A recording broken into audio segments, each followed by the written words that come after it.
Welcome to All Gen Gamers, a podcast for people in video games of all generations. Starring Pete Dorr, Happy Console Gamer, Gamester81, and Jason Heine.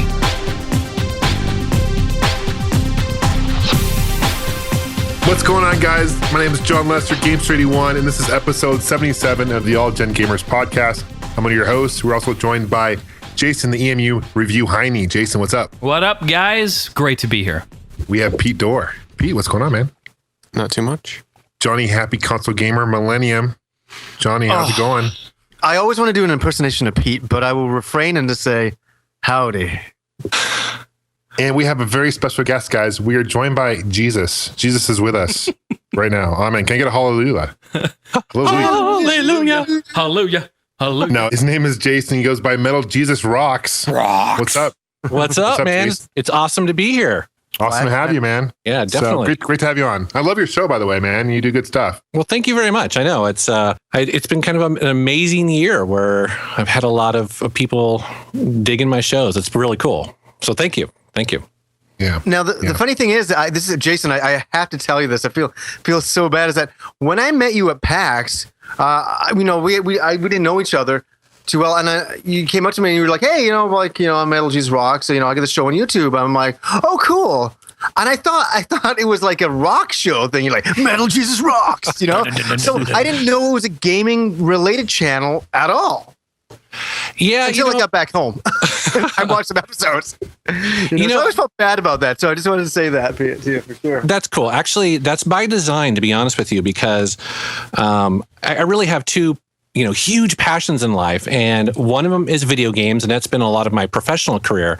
But also, I absolutely love music. I play guitar. I'm in a band in Seattle. We practice every week, and so I really wanted a channel that would have a big, strong mix of both. Even though really it's all about video games, but I always try to throw in music a little bit in there, and so that's primarily the reason for the name.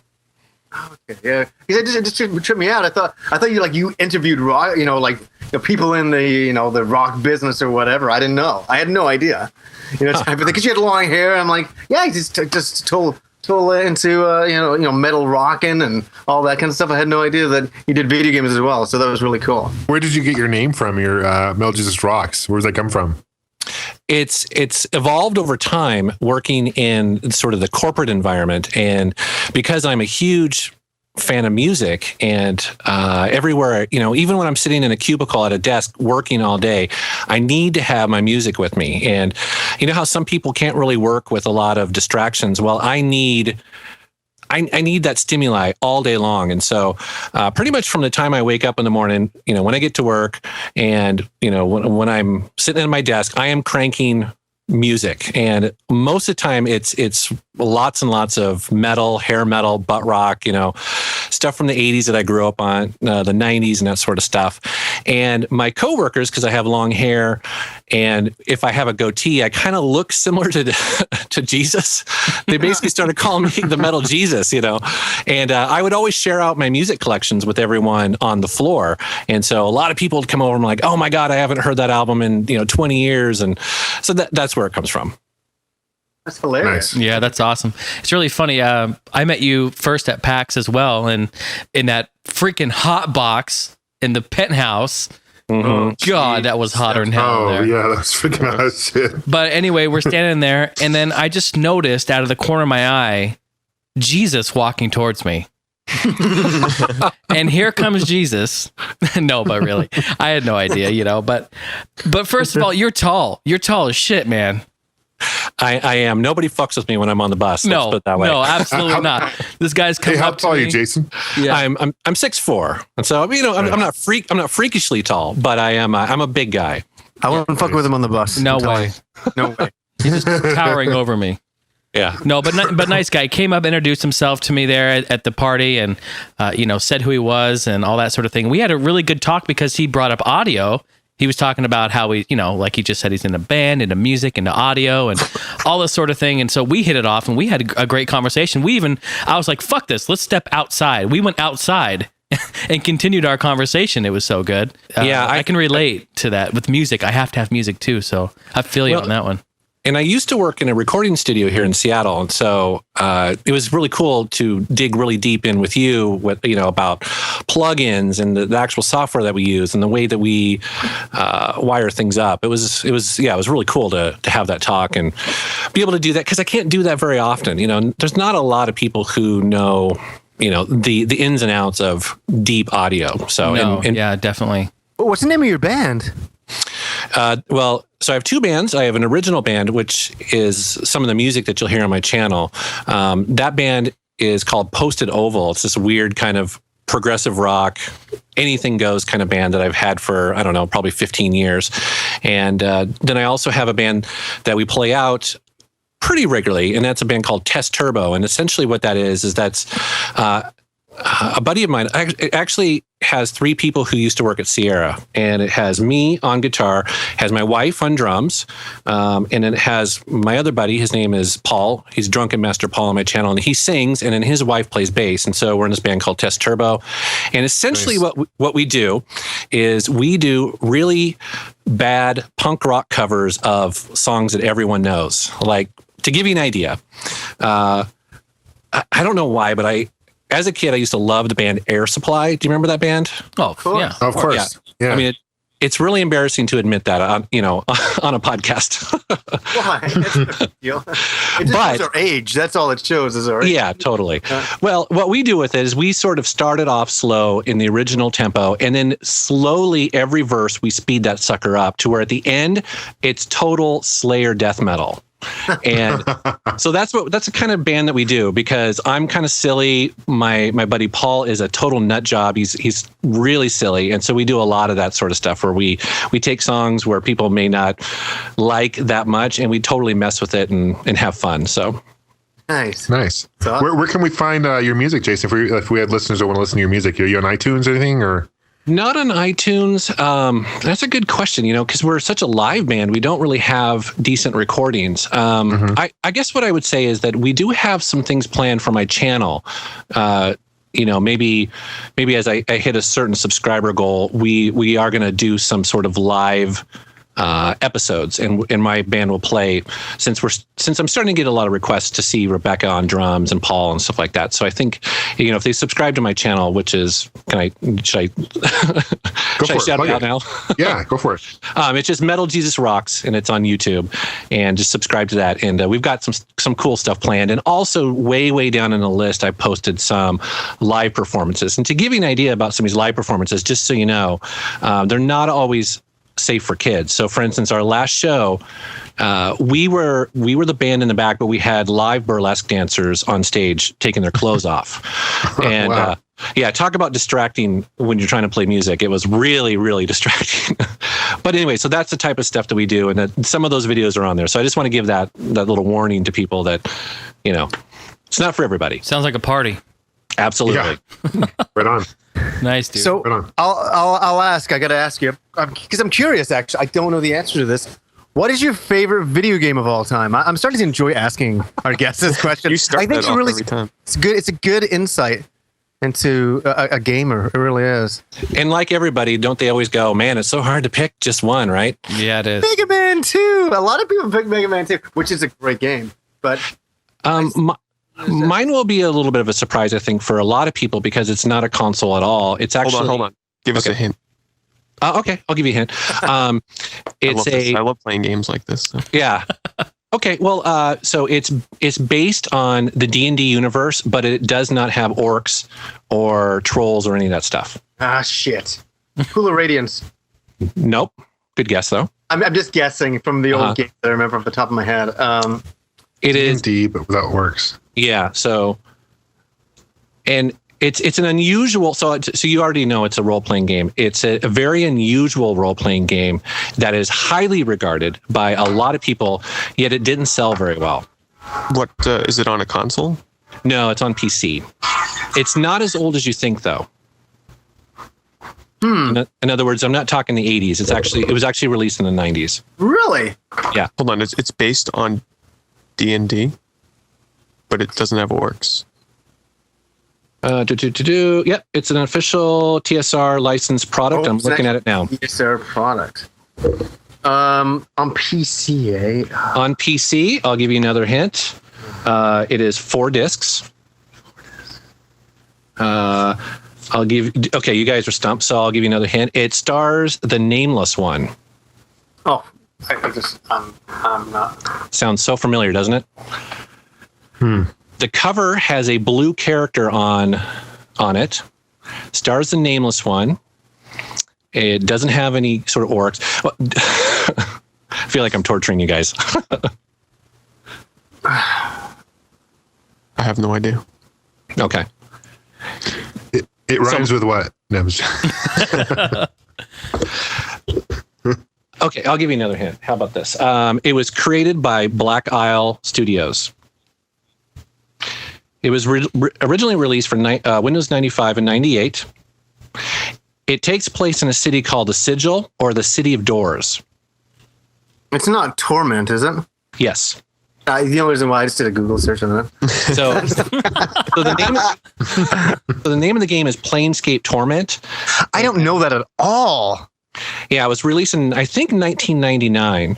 And if you are into role-playing games, it's so fantastic because the developers went way out of their way to try to make the game very original. So it's based on the Baldur's Gate 2 engine, so it feels, it's pretty solid and it's pretty easy to get into. But the game mechanics are unlike anything you've ever played. You don't do a lot of fighting. You actually do, there is fighting and combat in the game, but most of it is logic-based conversation puzzles.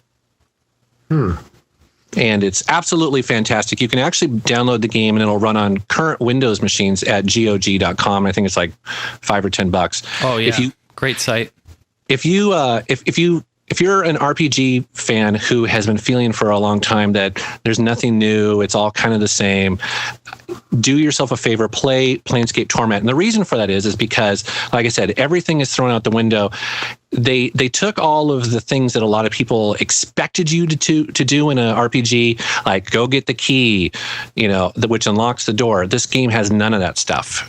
If it has a key, it might be something that is completely unexpected, like the key is a word, or perhaps it's someone's heart, but that heart has to continue beating while you unlock the door, or some of your party members in the game, for instance, there's a party member that you pick up that is perpetually on fire.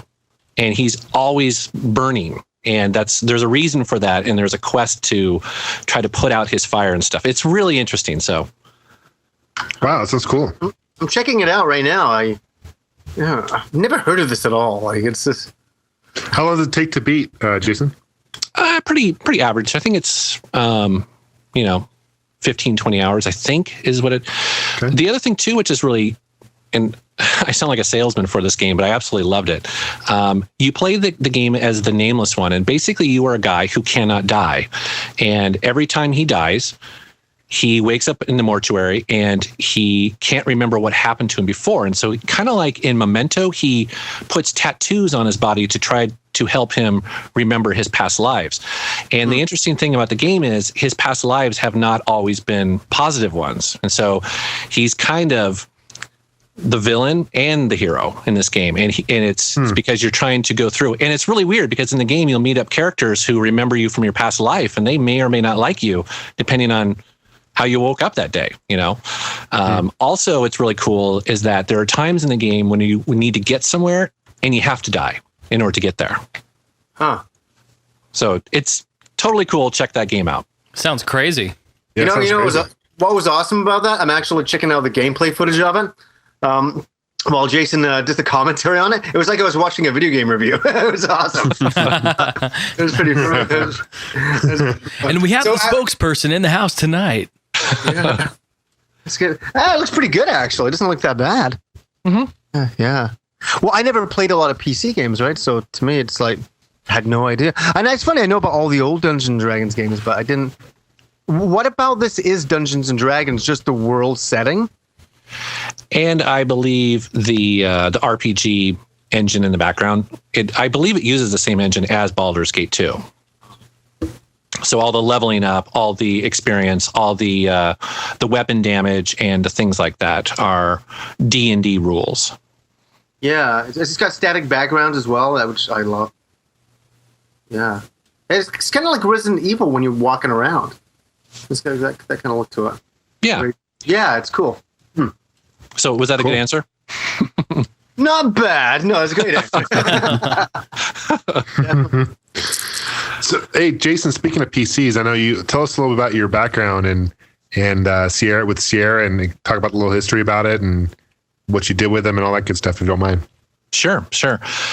So right out of college, Sierra put an ad in the Seattle paper that they were looking for people to hire. And I totally flipped out. You know, my only experience at that point, I think, was bagging groceries at Safeway.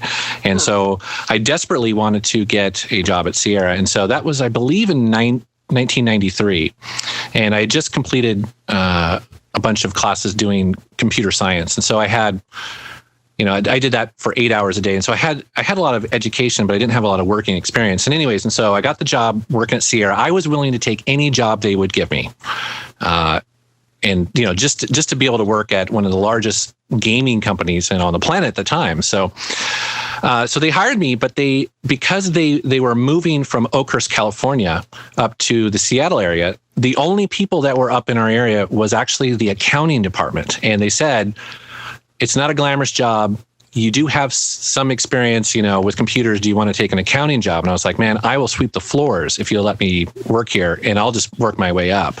And so that's exactly what I did. I basically worked in accounting for almost a year, but I had a goal, and that is to meet people in the hallways and try to figure out who's who and meet the musicians and meet the artists and meet the game developers and all that stuff. And so that's kind of what I did. And I basically... I worked at Sierra from 1993 until I think later on into 1998 or something like that, right before they laid off and sort of closed down. And then ultimately, I worked in their technical support department, but I did... And at the time, and technical support today, which is basically like a phone monkey, you call up whenever you have problems with your games. But back then, because it was relatively new, you did everything. And so, yes, I was helping people getting their games to work, but I was also beta testing games. I was also doing online stuff, working on their website, and also I was in video games. So, they came to me at one point and needed a long-haired rocker dude for one of their games, and that was me. And then you spend a week shooting a video game. So that sort of stuff. Yeah. And so yeah, it was cool because Sierra at the time was doing extremely well and making some awesome games. And so I just got in there right whenever they started to really take off and kick some ass, and then got out right before they kind of collapsed on themselves. Well, when you joined up with them, what games were out? What was their latest release of games? Because I don't understand. A lot of people might not remember the company because we got a lot of younger people listening to the audio, and listening to the podcast. So yeah, gotta kind of explain who Sierra was. Okay. Yeah. So Sierra is interesting. It started in 1979, and it was started by husband and wife team Ken and Roberta Williams, and Ken was the programmer and Roberta was the storyteller and kind of the graphic artist at the time. And they created the very first graphic text adventure game. And it just kind of grew from there. They had a lot of success. And through the 80s, they started adding more people to it. Like Al Lowe got involved with the Leisure Suit Larry games. And so they became famous for their adventure games like King's Quest, Space Quest, Leisure Suit Larry, Quest for Glory, and then just a ton of other stuff. And when I started there in 1993, they had just released Quest for Glory 4. Freddie Farkas on the Frontier Pharmacist. They just released Gabriel Knight, the original one. King's Quest 6 just came out. Space Quest 5, I believe, had just come out. Police Quest 4. The Island of Dr. Brain had come out at that time. Betrayal at Krondor, which was a role-playing game at the time. So Sierra was very focused on the PC market, and they pretty much dominated it for a long time. And they kind of ran neck and neck with Activision. EA at the time was really focusing on the console market, so we didn't really consider them competitors. And then there was also, of course, LucasArts, which made some of our favorite games. And so that's kind of what they did. Sierra made a ton of great games on the PC. And also in addition to that, they really pushed for a lot of the PC technology. They really pushed for people to get CD-ROM drives and sound cards and things like that. Also 3D accelerator cards. Sierra actually released their own hardware 3D accelerator card called the Screamin' 3D. It was a rendition video card to compete with the 3DFX at the time. So very forward thinking. One of Sierra's mottos was always that even in the 80s, they knew that at some point video games were going to get to the point where they were going to be equal or better than books and movies and television. And so they always had their eye on getting to that point. They didn't really spend a lot of time on kids games per se. Like they always had writers that were writing kind of adult stories, like the Gabriel Knight games. They're always a little bit more, I guess adult, not in like the pornographic sense, but you know what I mean? Sort of like, yeah, absolutely. Yeah. And that was kind of, and I think that's the reason why people still care about them today, because they remember those really great stories, those really strong characters, the funny characters that Al Lowe created in Leisure Suit Larry and things like that. Yeah. Mm-hmm.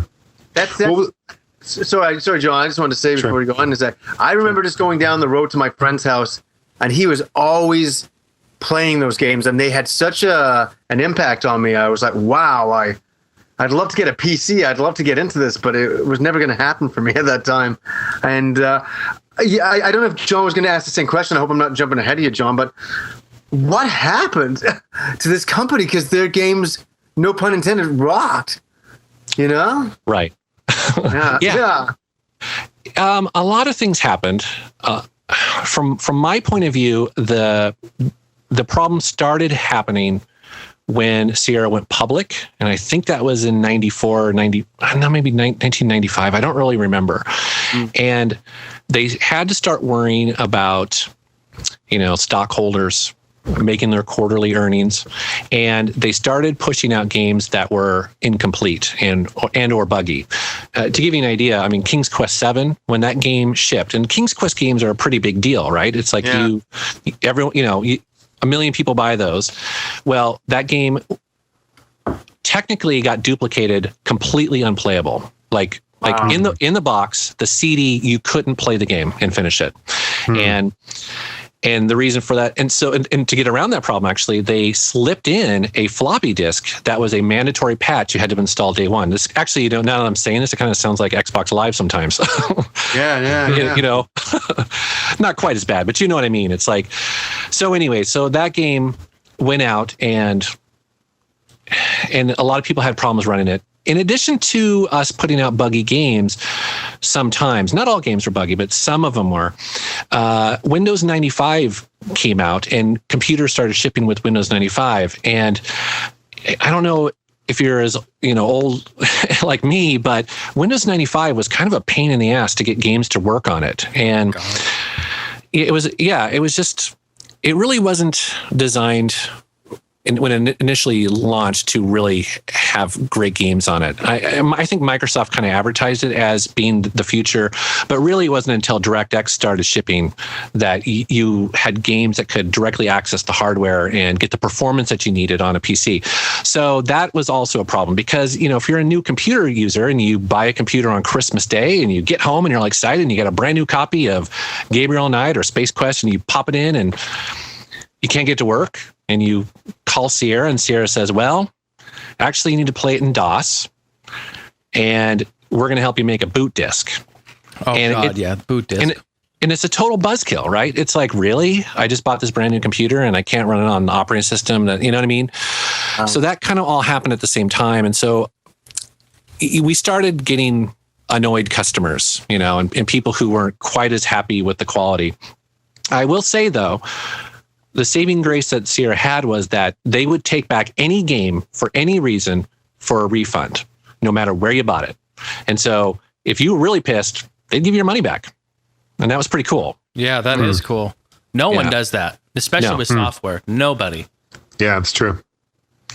So that was on the gaming side. That was a couple of chinks in the armor of their fantastic franchises.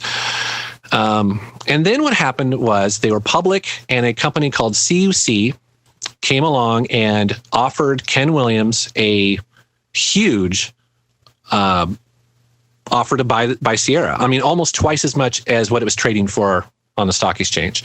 And Ken has gone on record to say, you can't ignore that. I mean, it's so much money. I think some people have reported it as $1.5 billion. And, oh my God. And at that time, I don't care who you are, that's a lot of money. You know what I mean? Yeah, no money in anybody's time. Yeah. And so he did. And he stuck around, I believe, for a year. Now, the tragedy of it all is that about a year later, it turns out that CUC had merged with a company called, I believe, Sendent, and there was just this massive, I think it included Seagrams, wine coolers, or some stuff. It just had it was a corporation that just had a bunch of stuff in it, and software was only a small part of it. I think they owned hotels and rental cars and things like that. Oh, geez. And it turned out that while they had reported a profit, they actually had lost hundreds of millions of dollars. And it was a huge scandal. It was a total accounting scandal. And essentially they dissolved. They had to sell off assets to even survive. And basically by 1999, they had laid off and shut down everything. And so the Sierra of today has nobody from those days that made those great games. Hey, Jason, I'm sorry to interrupt you there, but who owns the rights for King's Quest and Space Quest? Is there a company out there that has the rights to those franchises, or are those pretty much dead? It's my understanding that Activision currently owns those. So what happened is that they laid off a bunch of Sierra people. Sierra became essentially a name publisher. At that point they published games like I forget what it was called. It was there's a couple strategy games and like No One Lives Forever and some of these other games. And then I think it was the French company Vivendi bought those rights. And then Vivendi merged with Activision. And so today Activision owns those. So if you go to GOG.com, I believe what it now shows, if you try to buy King's Quest and so like that, you are actually sending money to Activision. Yeah. However, that said, though, there's a really cool forum on Facebook, which has a bunch of Sierra alumni from back in the day, and they want them back. And there's a lot of talk of these retired game developers who would like to have their intellectual properties back. And as a matter of fact, they just recently announced that they were able to buy the rights, at least for Leisure Suit Larry 1. And Al Lowe and a team are going to be updating the original Leisure Suit Larry 1 for modern computers. So it's going to appear on the iPad, and it's going to have all HD graphics and things like that. It's going to be on the Mac and the PC and things like that. So, nice. So yeah, because, honestly, the iPad is perfect for bringing these back at $5 a shot. You know what I mean? Mm-hmm. Because it's a huge platform there. Well, and your finger so easily emulates a mouse anyways, right? So you could bring back all these point and click games on the iPad, some for $5 a piece or whatever you want to do. And I think people would just eat them up. So I think that's the future of these old franchises, in my opinion. Yeah, I heard Space Quest might be coming back too. Wouldn't surprise me. I know tons of people love Space Quest. There should be another one. There was actually one in development. There was a Leisure Suit Larry 8 in development and also new Space Quest in development when they shut it down. I mean, those games were in process. So it's so funny. We grew up with those games. Those are like, we look back at them with such fond memories, and we know how important they were. And there's an entire generation now that has no idea what they are. It's really amazing. The point and click adventure. They're like, what? What's that? And so you're right. It would be nice if they could play these on the iPad. And I'd like all of them to be released. I'd like collections of these things for sure. Because I know they did a King's Quest collection years ago, didn't they? Mm-hmm. Didn't they got released or something like that? Who released those? Was it, you say, Activision? If it was after 19, well, it's hard to say. I mean. Yeah. It's whoever owned the Sierra rights, but I mean at the time, I think in the mid 2000s they did re-release them, with updated installers for maybe Windows Vista or something like that. Mm-hmm. But I think it was, something like that, probably. but none of the original developers would have been a part of that. Yeah. So, Yeah, it's get released again. So it must have been sad for you.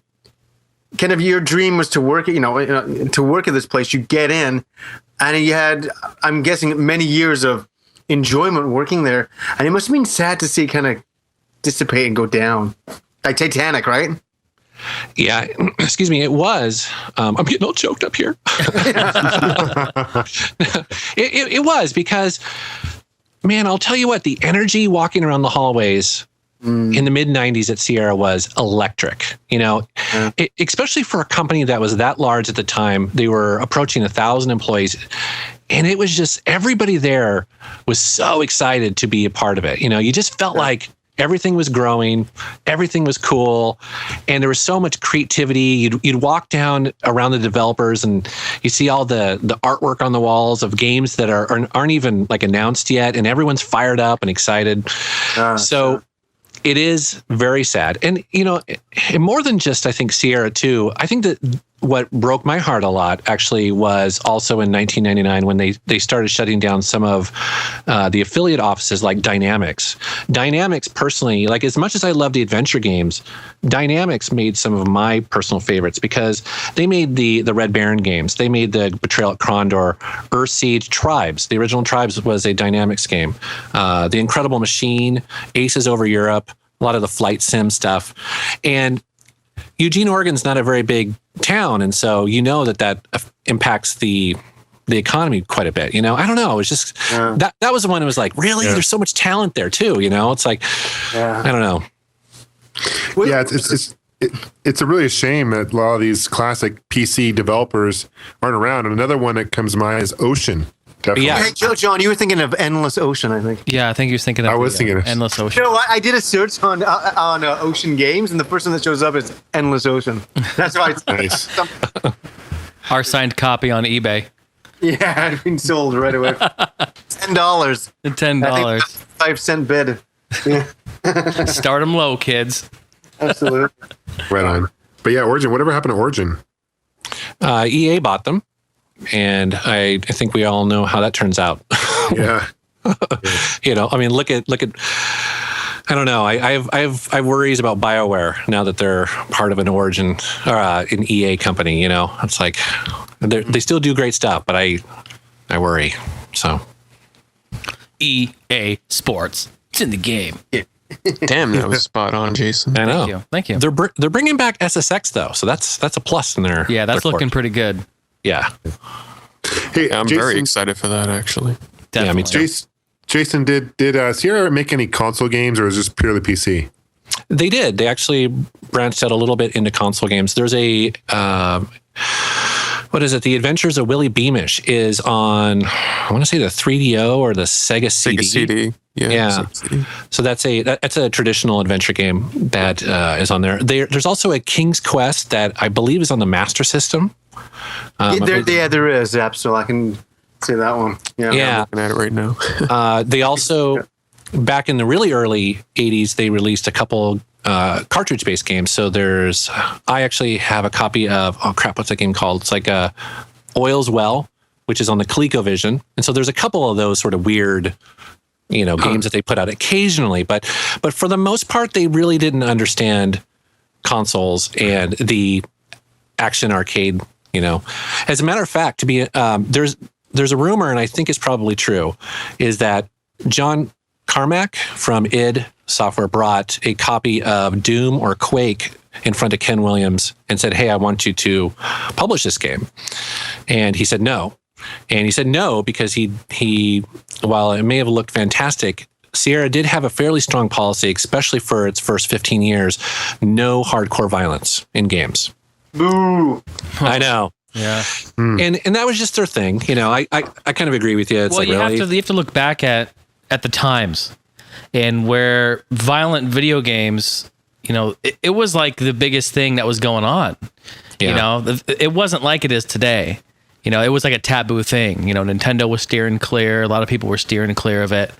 And then you had the PC market, which was getting them.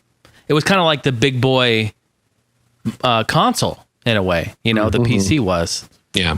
For the violence. sort of. And then Sierra ultimately did put out a couple violent games. They published the original Half-Life for Valve, which is just down the road from them.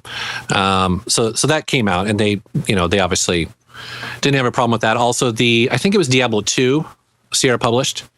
And then they put out their own original game, which was Phantasmagoria. And that was actually a pretty big deal because that was both Phantasmagoria 1 and 2 are fairly graphic horror games. And so they ultimately, saw the light and realized that, you have to create all games, not just the family friendly ones. Although, to be fair, I mean, Leisure Suit Larry is pretty racy. So yeah, it is. It is. Yeah. It is racing. Yeah.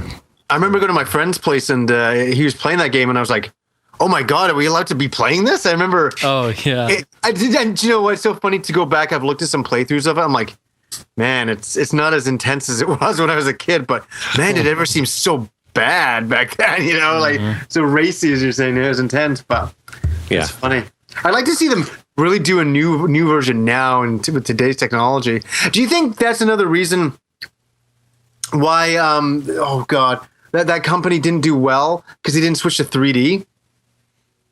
Sierra, sorry. Yes, I do. I always kind of thought that they were always doing these 2D, wonderful, beautiful games, but things were starting to change, and they really stuck to what they knew best. And I kind of thought that was always their kind of downfall a little bit. But what do you think?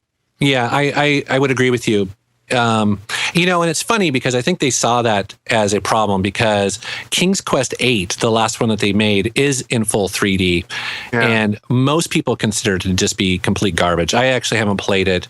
And I think it has a small following, but adventure games just don't lend themselves, at least back then, very well. I think today, obviously, you have great adventure games like Skyrim, right? It's like, oh my God, but the technology is caught up to where you can have the beautiful graphics and the really deep storyline and it was just too soon. They also did that with the third Gabriel Knight game was also in 3D.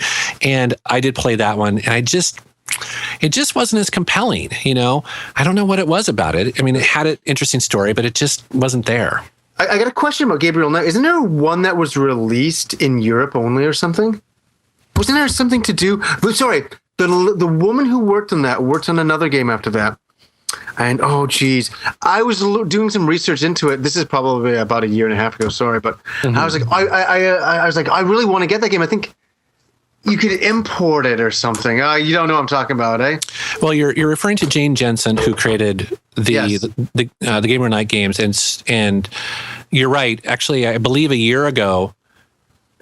Or a while, she said she was working on a new game, and it wouldn't surprise me if it only came out in Europe. I didn't follow it too closely though, but I know she's a big reason why the Gabriel Knight games were so great because she was a novelist first, and so that's right, yeah, and so she had a really strong background in plot development and character development. And I recently actually played through Gabriel Knight 2, and I was kind of impressed that it's a full motion video game. So that warning there that it has, full motion actors in front of green screens, but the acting and the story it's actually pretty amazing for the time. She took it very seriously. Yeah, geez, I wonder what the game I was thinking about. I think it's, what I didn't really know much about the Gabriel Knight series. And somehow I stumbled upon, on her and what she was doing and that she was a novelist and all of that. And I got caught up into a bunch of reading probably about a year and a half ago. And I was fascinated. And I was like, I thought there was some game that came out on a console. I can't remember what it is, guys. It was very hard to get. Is there or something like that? I don't know. Yeah. In my mind, that's probably true as well. Well, I think that's part of the success of some of those games. For instance, in the Leisure Suit Larry games, you have this guy named Al Lowe, who in general is an absolutely hilarious guy. But more than that, actually, his team was made up of, Josh Mandel I believe he was a programmer, or at least he was a producer, and he does stand-up comedy. So you have people who know comedy working on a comedy game, and that's going to work out for you, right? Here we go. I figured it out. It's called Gray Matter. Has anybody heard of this? It's a point-and-click adventure video game designed by Jane Jensen, renowned for the Syria Entertainment Gabriel Knight series. The game was developed by Wizard Box and published by DP Entertainment for Microsoft Windows and Xbox 360. Really? It was released in November 2010 in continental Europe and in English-speaking territories in 2011. Interesting. There are plans for a Wii version. Well, we'll see how that happens. But I'm not losing my mind. I'm just happy I'm not losing my mind. I knew I was doing some reading on all of that. I was like, oh, that's interesting. Because my girlfriend was going to Germany. I said, yeah, maybe look, she was going to pick that up for me. Kim was going to grab that for me. Gray matter. I forgot all about that. Wow. Oh, well, yeah. That's cool. She's still doing it. The art was excellent on that. That's what kind of captured me. It looked like photorealism, just for like rendered backgrounds and things like that. So, anyways, that's what she's doing now. Yeah, That's cool. That's pretty good. She's still kicking around doing video games. That's awesome. Yeah, totally. Yeah, definitely. So Yeah, actually, that's great because Ken Williams and his wife Roberta they're not doing anything. It's funny. You go to his website, and I think he walked away with a lot of money. Obviously, nobody knows how much money he made, but all I know is that on his website, he posts that he has houses in the Seattle area, in France, and somewhere else. And he basically is on a boat most of his life, living it up. You know what I mean? Nice. Good for him. Yeah, who can blame him, right? So, I mean, shit, he starts with nothing, builds it up, and retires at 45. Yeah. That's the American dream, isn't it? Mm-hmm. It really is right there. And God, you'd be surprised how much that happens, though, right? You'd be surprised how much that happens, where people come in, get a lot of money, and then they just retire and they're gone, and they're relaxing for the rest of their lives while we slug it out. Yeah, it's too funny. Jason, I remember, I'm going to go down like memory lane here real quick, but my brother Greg and I, we used to go to, I don't know if you remember Egghead Software in the Seattle area. Yep. And we used to go there and pick up every Sierra game when it came out. So we would have all the King's Quest, Space Quest, all those. And I remember just specifically going to Egghead Software and picking those up and how excited we were to check them out. And the first like King's Quest and the first Space Quest, dude, they're so hard because it's even before the point and click, because there's all the typing, right? You had to type your commands in. Yep. And if you get the wrong command, you're like, open door. And then it's like, no, that's not right. And then you have to figure out what to type correctly. And it was like such a frustrating chore, you know, because if you don't, just random shit, like you have to get an apple out of somewhere or, you know, whatever. And, but it, you know, always good memories of picking up Sierra games, man, back in the day. So, yeah, it's true. Is that, you know, back then it was kind of left open to your imagination. I mean, it was very similar to playing Zork, if you remember that. Like Zork was a total text adventure game. You would read the text on the screen and try to figure out, all right, what do I do with this mailbox and the screwdriver? You know what I mean? right. And actually, we got a lot of flack when we switched over to more, you know, mouse and cursor based, because a lot of people really liked the ability to just think up their solutions. And there definitely was a lot more freedom in those original games to just try stuff. And sometimes you get really silly answers back, you know, and I think a lot of people like that. And when we switched over to point and click, and there was like 5 or 7 things that you could do. You could look, you could touch, and things like that. It started to become sort of a click fest. You know, you just click all over the screen until something happened. And even like Al Lowe and some of those people ultimately towards the end were like, you know, yes, more people are able to get into the games now because they're a little bit easier to, you know, to show your mom or whoever who's not a hardcore gamer how to play them. But there was a little bit of dumbing them down. And so, yeah, absolutely though. But they were a pain and they were brutally hard, you know. As a matter of fact, one of the design elements for the Space Quest games was to make death fun, because they basically felt, wow, people are getting really frustrated. So, you know, they're going to die. Maybe we can make the deaths all fun so that it's not quite as frustrating. So that was one of the ideas behind Space Quest. That's interesting. It's funny, though, that you say that video games back then were really left to your imagination. It's so funny that you'd be playing a game and most of the rest of it was happening in your mind. You know what I mean? Mm-hmm. And I was thinking about that today at work, and they were magical times. Like they really were for the imagination side of things. You'd be playing the game, but you'd be doing all this imagination bullshit on the sides, where nowadays games are so fantastic looking and gameplay is so good. The imagination is filled in for you. And I'm not saying I don't like new games. I love new games, but younger generation won't see that as much. They won't have that same imagination side of things. Like when I was playing Dragon Warrior 1 on the NES, I kind of had to imagine what this world was really about, and I kind of had to imagine why all these creatures were in it and all that kind of stuff, and what the hell I was doing. And the storyline is so weak that you need to fill in a little bit more with your mind, So what did you guys think about that? Am I out of my mind here or what? I think you're right on. I mean, it's the reason why I think people still read books, to be honest with you. Is that, movies, I absolutely love movies to death. And, but I believe there will always be books, because there's just something about reading, those descriptions of the characters and creating them in your mind and the spaces and, It's funny when I was thinking, Pete, probably you get a kick out of this. I was thinking about the very first time I was playing King's Quest. Sorry, not King's Quest. Oh, was it King's Field? First person kind of dungeon exploring type of game. And if you think about that game, okay, if anybody wants to go do a search on Google, or YouTube, find King's Field, see what I was playing back in the day. And you compare that to Skyrim now. It is so above and beyond. And I remember I'd be filling in the imagination, playing that game back in the day. And I could have never guessed that games would have gotten to this level now. It's like, wow. God, even we've often talked, imagine bringing games like Skyrim. If you took Skyrim back to the kid that I was playing Kingsfield, I would have passed out. I would have convulsed. I would have done some. My brain couldn't have handled it. It was just foaming at the mouth. I would have been doing something. I've often laughed about that. What would I have done? Like, how could I have comprehended that?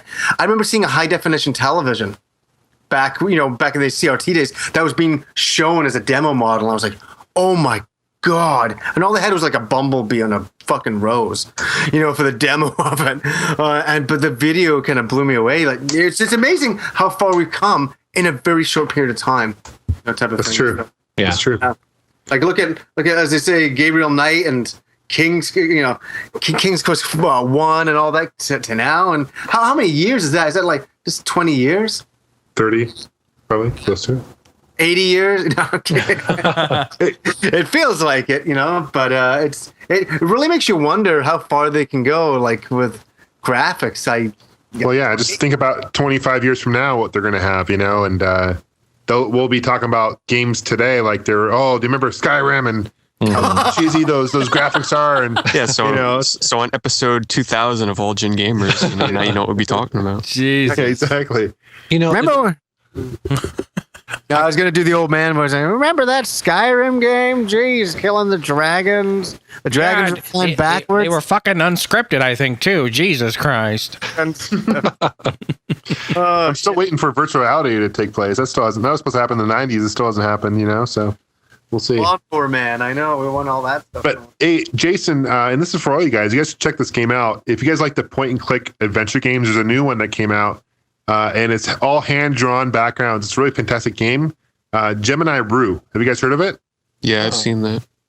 Jason, have you played it? No, I haven't actually. Check it out. Gemini Rue. I'll send you guys a link to their website. You can do a demo of it. And it's a very old school classic Sierra. Kind of style game. One of my favorite Sierra games growing up was Dagger of Amon Ra. Mm-hmm. Yeah. Classic hand-drawn, hand-painted game. Mystery game. And this is very similar graphic-wise. I think you'll like it. So I'm going to send you a link. Please do. I would pronounce the link to you, but it's kind of confusing and sounds like Bardabar. Bardabar. Bardabar.com. John, actually, I'm quite a few of the old Sierra developers of those really old games like that too still live in the Seattle area. And one of the things I want to do this year is get interviews on my channel with them and get their perspectives on making those games and stuff like that. I think you'll probably really like that. Oh, that'd be awesome. Yeah, absolutely, man. I would dig it. Speaking of new adventure games, though, I think you guys have talked about the new Back to the Future games that are out. Have you guys played those? Oh, yeah. No, I haven't played them, but those are point and click, aren't they? Yeah, and they're fantastic. They're really well made. Yeah. I've been meaning to check those out. Yeah, they're Shout all out 3D. to Colin actually just sent me the version on Wii. So you're saying that that's a point and click adventure game then? I'm assuming the Wii version. I've been playing on the iPad, but it's also I guess I don't know if the Wii version is. I suspect it is, but there's 5 different episodes, and it fits perfectly in with the main Back to the Future story. They actually got sign off from Robert Zemeckis and the writers of it to make sure that it fits in with the movies perfectly. And they got Christopher Lloyd, I believe. He's a guy who does Doc Brown, right? Mm-hmm. Mm-hmm.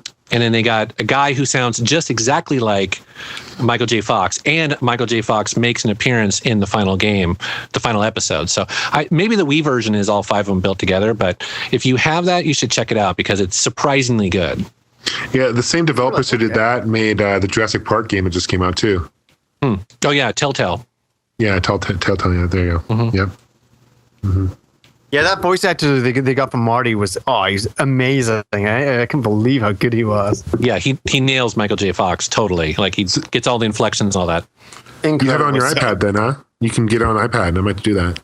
Yeah, and every once in a while you get a sale, and it's like $2 an episode. Yeah. So totally reasonable price. How long does an episode last? I want to say 5 hours, maybe a little less. So they're pretty beefy, and it's nice too because they're total point and click, just like you remember. But it has a really nice built-in hint system, so you never get too frustrated if you don't want to. So, well, I got some news, gaming news. Actually, I want to talk about.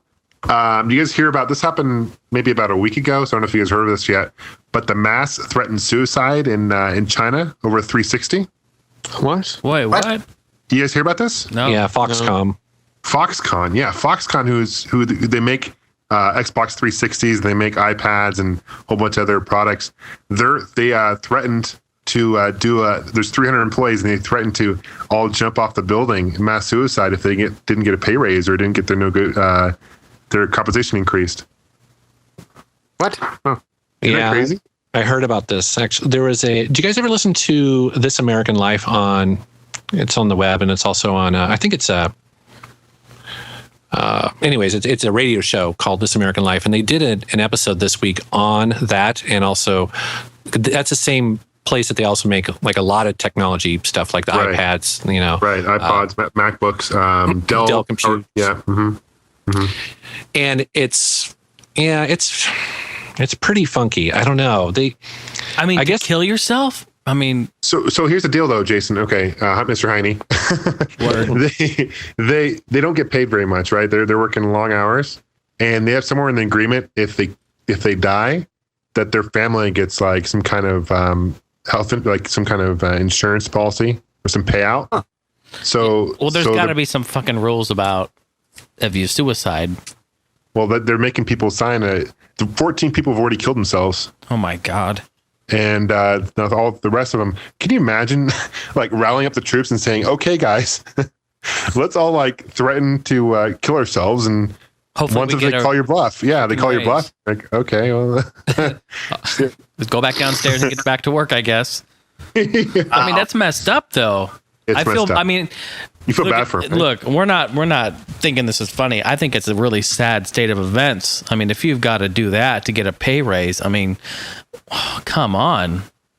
Something has to be done. Mm-hmm. You said there's 400 of these people? 300. 300. Jesus. What's so ironic is, they're working in these sweatshops to make these products. I'm working on it. Okay. They can't even afford the products themselves to buy, It's really sad. Yeah. Foxconn, they do a ton of stuff. Yeah. Tons of stuff. That's desperation for sure. The radio show I was listening to, the interesting thing is that they're actually well paid, comparable to everyone else outside of that, though. Which I mean, for us, it's not very much money, and but it's interesting that people are actually fighting to get in there. It's not like they're hurting for workers. Right. It's just that the work conditions are brutal there. That they work them.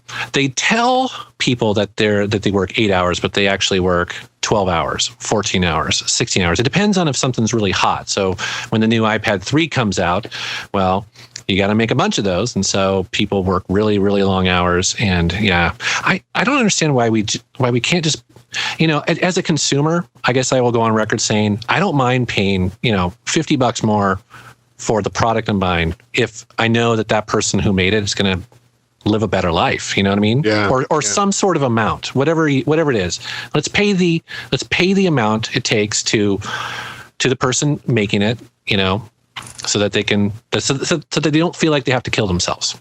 Is that too simple, or fair? Fair enough. Yeah, I agree. Yeah, it's a sad state of affairs, and you feel bad for these people. My heart goes out to those who've already killed themselves, and just the fact that they're thinking about doing this is really sad. So interesting. Give them a freaking pay raise, for fuck's sake. Yeah, totally. I mean, who needs to make that call? Come on. Yeah, let's do it. So anyway, I wasn't sure if you guys heard that. Also, another gaming news. I don't know if you guys are familiar with the SOPA bill, right? Yes. Yeah, absolutely. Passing Congress. Wikipedia tomorrow, which is going to be Wednesday the 18th, is doing a blackout. They're going to take down their service, and they're going to have like a link to call your Congress. So they're boycotting in kind of a retaliation to this whole SOPA thing. Yeah. So it's kind of interesting. Were there any other websites doing that? I thought there were a couple. There was a couple other ones. Websites, yeah, there's a bunch of websites. That's doing actually a great idea to get awareness. You know what I mean? Because how many people go to Wikipedia every day? Now they're all going to get info about it. So that's a good idea. Yeah. I don't think the thing's going to pass. I think the whole SOPA bill is a joke, and it's just a joke. But the fact that it's even in consideration is scary. Yeah, I was never worried about it. I don't sound terrible, but I just knew that support that would never go through. It's impossible. You'd be crazy. Like that's like turning on the troops. Like the admiral turns to everybody and says, "No, we're not going to do this," and everybody's like, "Fuck that shit." Your entire army goes against you. But you're not going to do that. Yeah, but the thing is, I think the reach, unfortunately, of Hollywood and content providers like Sony or whoever, their power in Washington, I think, is big. And so unfortunately, I think if we just sort of ignored it, or then these type of things slip through, unfortunately, and because they have so much power there. And so I like the fact at least that the average person is learning a little bit about this stuff. You know what I mean? So. Because I remember back in the 90s when the whole censorship of music happened. It was just like, really? Oh my God, that actually passed? What? Isn't music art? How can they do that? You know what I mean? And it passed. And so that, unfortunately, you do have to raise awareness, make sure people know, get pissed, so that it doesn't slip through. Because they do some crazy shit. Yeah. Yeah, you can't be the power of people in the end of the day. You know what I mean? Like, I know companies are strong and all this, but if the internet found out, I'm talking about like the mass population on the internet found out that Sony was behind the SOPA getting passed, holy shit. Oh yeah. They thought getting their servers hacked was a big deal on the PS3. They ain't seen nothing yet. The way the internet works these days, man, yeah. Look, Sony, in the grand scheme of things, a lot of people have no idea, but, and Jason, you may know about this as well, but, Sony doesn't have really the cleanest track record. Oh, hell no. You know what I mean? Look at, wasn't it in the mid 90s when they were shipping out the CDs that had the root kits built into them? Yeah. Okay. Yes. Yeah. You know all about it. Yeah. I mean, I learned about that in college. They were talking about that and how just shiesty that they've been. It's absolutely amazing. Yeah. Wait, what are the root kits? I'm sorry. Go for it, Jason. Go and explain to him the CDs. And I don't understand all the technical details of it. All I know is that essentially it's a file that is able to, when you pop in the CD, it would basically run an installer in the background that would insert a file into your root of your operating system that you cannot remove, and it doesn't show up. So the average person wouldn't know it was there, wouldn't be able to remove it, and it shipped out with Celine Dion CDs and, like mass market stuff. Creed right? shipped with a lot of Creed albums. Yeah. To track whether you are ripping their CD to MP3. Amongst many other things of like... Is that legal? Is that legal to do that? Well, that's the whole thing. They were doing it. They got caught, and they ultimately had to withdraw a bunch of CDs. But the fact that they did it, and the other thing too that a lot of people were really concerned about was Sony did that. What would stop them from doing key logging? You know what I mean? When you're logging in on your bank or whatever, they could just be key logging anything that they potentially wanted. Who knows what was running in that program? Yeah, it's true. It's true. And you didn't authorize it. It didn't pop up any screen. It just sort of happened because you bought an album from them. I mean, so Sony, I don't trust them. Definitely. Yeah, the RIAA was all in on that too. It's all a bunch of bullshit.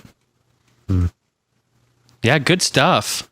I have some news as well from gaming that is just blew my mind, and it's very rare in PE. The game I mentioned it on this podcast before. The game is none other than Darius Alpha on the PC Engine. And Pete, were you following this at all? $800. Wasn't it 900? So, just about 900. Yeah, it was 890 something, wasn't it? Somewhere in there, but. This game is a very rare PC Engine game, and so many people posted it to me, and I'm like, oh my god, this game is up again, and it's a game I would never even attempt to bid for because it's just so outrageously priced. But it started off bidding at $250, and I thought maybe it might settle out at about $400. No, the end of the auction. I didn't even see the end of the auction until it was like it had finished, but it ended at like something like $890 or something. Was it like complete? That. Complete with box or just what? Oh yeah, well, complete as in the plastic casing. That's the original casing it came in. It didn't come in with a box like the because it was a giveaway game. Okay, but I believe a video game magazine was giving away, and you had to send in tickets and all this bullshit back in the day. That's what makes it. It's the rarest PC Engine game, and just to see a PC Engine game in the year 2012 going for $890, that's really something else. It's crazy. This like the NES, we understand some of these prices on some of those games. But a PC Engine game still going for that. That blows my mind. So does Chris Bucci have this? He does not. I know he was looking at it. I know some people sent him the link as well. So yeah. I'd love to talk to him about it, to get his take on it. But what an amazing, it's worth it to the fan that wants it, but that game's way overpriced. Don't you think that those types of auctions happen because of completists? Like it's somebody out there who is going for the complete collection, drives you crazy because you're missing those one or two games, and you have to have it, right? It's the PC Engine is kind of from our era, so they're guys that are a lot older that have the money now. And I don't want to say, I don't know who bought it, but it's almost like, I wouldn't say bragging rights in a bad way. Like, hey buddy, look what I got and you don't. More like, guess what game I have? You know what I mean? That all your old buddies who love the PC Engine, you can say, Darius Alpha, I have it. And they'd be like, no way, man. You're like, way. You just can't believe it. I would love to hear the story of the person who bought that game. And yeah, I'd love to hear the reason why. Was it to complete a collection, or was it just to, is this one of those gems that they wanted in their collection? It's something I would love to get, but it's just totally out. It's like Splatter Trigger's. What was that? That working design case or something? Pete? Elemental Gearbolt. Yeah, that's crazy. That went for like $3,000. That's he almost did that. That's what's even more crazy than anything about that. He almost went for that. But that's a luxury item that I definitely passed up on, but I thought was kind of fun gaming news that, that's just nuts. It doesn't surprise me anymore though. Like the prices on eBay are just getting ridiculous. Like that $900 to me, I'm just like, whatever. Because once again, Sonic merchandise goes for around that price, and a lot of other games break the 4-figure mark. Just look at sealed games. Sealed games go for well around that price sometimes. Just here's a good example. I was watching some sealed games just for the hell of it. sealed copy of Demon's Crest on Super Nintendo sold for about $600. Holy Shut shit. up. Really? Yeah, let me see if I might have deleted them Oh. off, but Oh. yeah, $600 for a sealed copy. I would have Demon's believed Crest. that would have gone for about $200. I wanted to see. Really? Wow. Just goes to show you that's, people that have the money and whatever. I mean, it's Yeah. $600. $600 for Demon's Crest? Oh my. That's amazing. We're living in different times now. I think because we are getting older, and the Super Nintendo is getting older, that it's becoming more rare now. It's becoming like the NES. Like, what is the rarest game on the Super Nintendo? Isn't that the funny one? Nobody ever talks about that. It's not Earthbound. Is that Earthbound? No. Yeah, I'm just wondering what the rarest game on the Super Nintendo would be. One I'm of not- the rarest. I don't think it is the rarest, but it's definitely one of the hardest ones to get complete in box. It's called Hagane. It's a third. Oh, I know. It's a side-scrolling action game that was only available in like Blockbuster to rent, and it was never officially released, from what I know. And complete Yeah, it's like a copies of that ninja go game. for like Sword. Yeah, I remember the game. it's for like $200. It's I don't know if it's the rarest one, but it's definitely very I would hard say to get. probably, I don't know if it would be the rarest either, but on the Super Nintendo, it would be the championship carts. Blockbuster Yeah. did. Those are pretty Yeah, rare. it's Those true. go for, $6,000 to $1,000, in that range. Wasn't in there terms of like wasn't there a official Star commercially Fox? released. Wasn't there a Star Fox 2 prototype out there too? There is a Star Fox. It was never released. I don't believe it was even released. There's reproductions of it out there. Yeah, there's repros and there's ROM dumps of it. You can check it out. I don't know that Yeah. it was released. Now, John, you're referring to, is it Donkey Kong Country Competition and also Star Fox, it's like Super Weekend or something? Yeah. Yeah. Yeah, for Blockbuster. Yeah. Yeah, those are pretty rare. Yeah. They pop up though. You see them. I see them on eBay every once in a while. How much do they go for, Jason? Generally. I've seen them anywhere from 400, 500, all the way up to about 1,000, complete with Wow. a clamshell case and Wow. artwork. Yeah, Wow. it's tough now Wow. because recently, from what I've been reading, there's people out there that are making reproductions of those, and so it's really hard to tell. Yeah. So if you see someone out there selling it for $200 or $300, yeah, that's probably someone trying to do a quick hit. I brought a list up here of some of the rarest games. This is from racketboy.com. And one of the rarest games is Entertainment Mountain Bike Rally / Speed Racer Combo. What? Apparently it's a 2-in-1 combination. They got Earthbound on here. They say it's not very rare, but it's very valuable. Yeah, very valuable. Yeah. Ogre Battle, The March of the Black Queen. How much does Ogre Battle go for? Does that have a price next one? Well, yeah, but it might be outdated, so let me check here. That's okay. We don't Hey, have to. Pete, how about Supernova's Arc 3D? Oh, you mean 3D sealed Noah's Ark. copy? Sealed copy. No, that is actually very rare, though. Yeah. Let me see. Are you enjoying it? Yeah, whatever. Fuck off. Fuck it. It's your game. You can play it. Castlevania Dracula X, not very rare, but kind of expensive. They're pricing it around 60 to 125. Oh, this game is actually quite rare. I check this quite regularly myself to see if I can get lucky one day, but it's called Evo, The Search for Eden. It's that game complete lately goes for like 200. Cart only is like 80. It's a very obscure RPG. Harvest Moon, So sorry. I was zoned out. What game was that? The RPG? Evo from Enix. EVO, The Search for Eden. It's very unknown. It rings a bell, but yeah, I'm going to do a search. Mega Man X3 actually used to be one of the most expensive Super Nintendo games until it got released on the collection.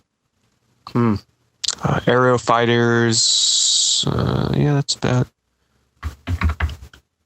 They don't even have that Hagane game listed on here. I guess you just forgot it because this list is by one guy. So, additional Super Nintendo games of value: Super Noah's Ark, Lufia games. So, mostly RPGs and stuff. Oh, it's Kirby's Dream Land 3, by the way. That game is super expensive now, complete in box. You're talking like $200 for that game. Really? Huh. Yeah. Wow. Loose, not so much, but complete. People go crazy. Sorry, you know the Evo?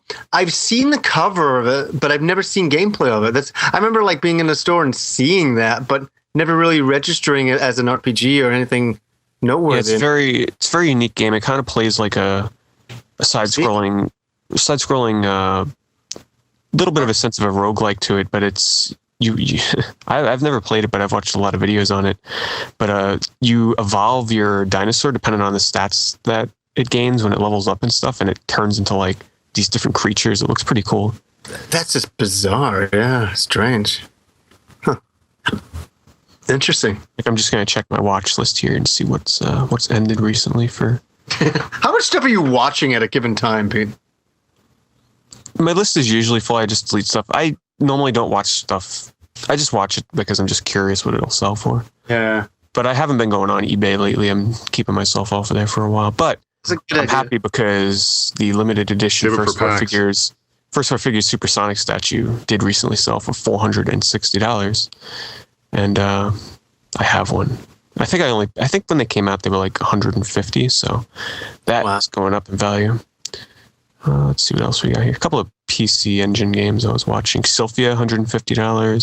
ActRaiser 2, I was surprised. Complete copy sold for $56. That's really expensive for that game. That is, because usually number 2 is not worth that much.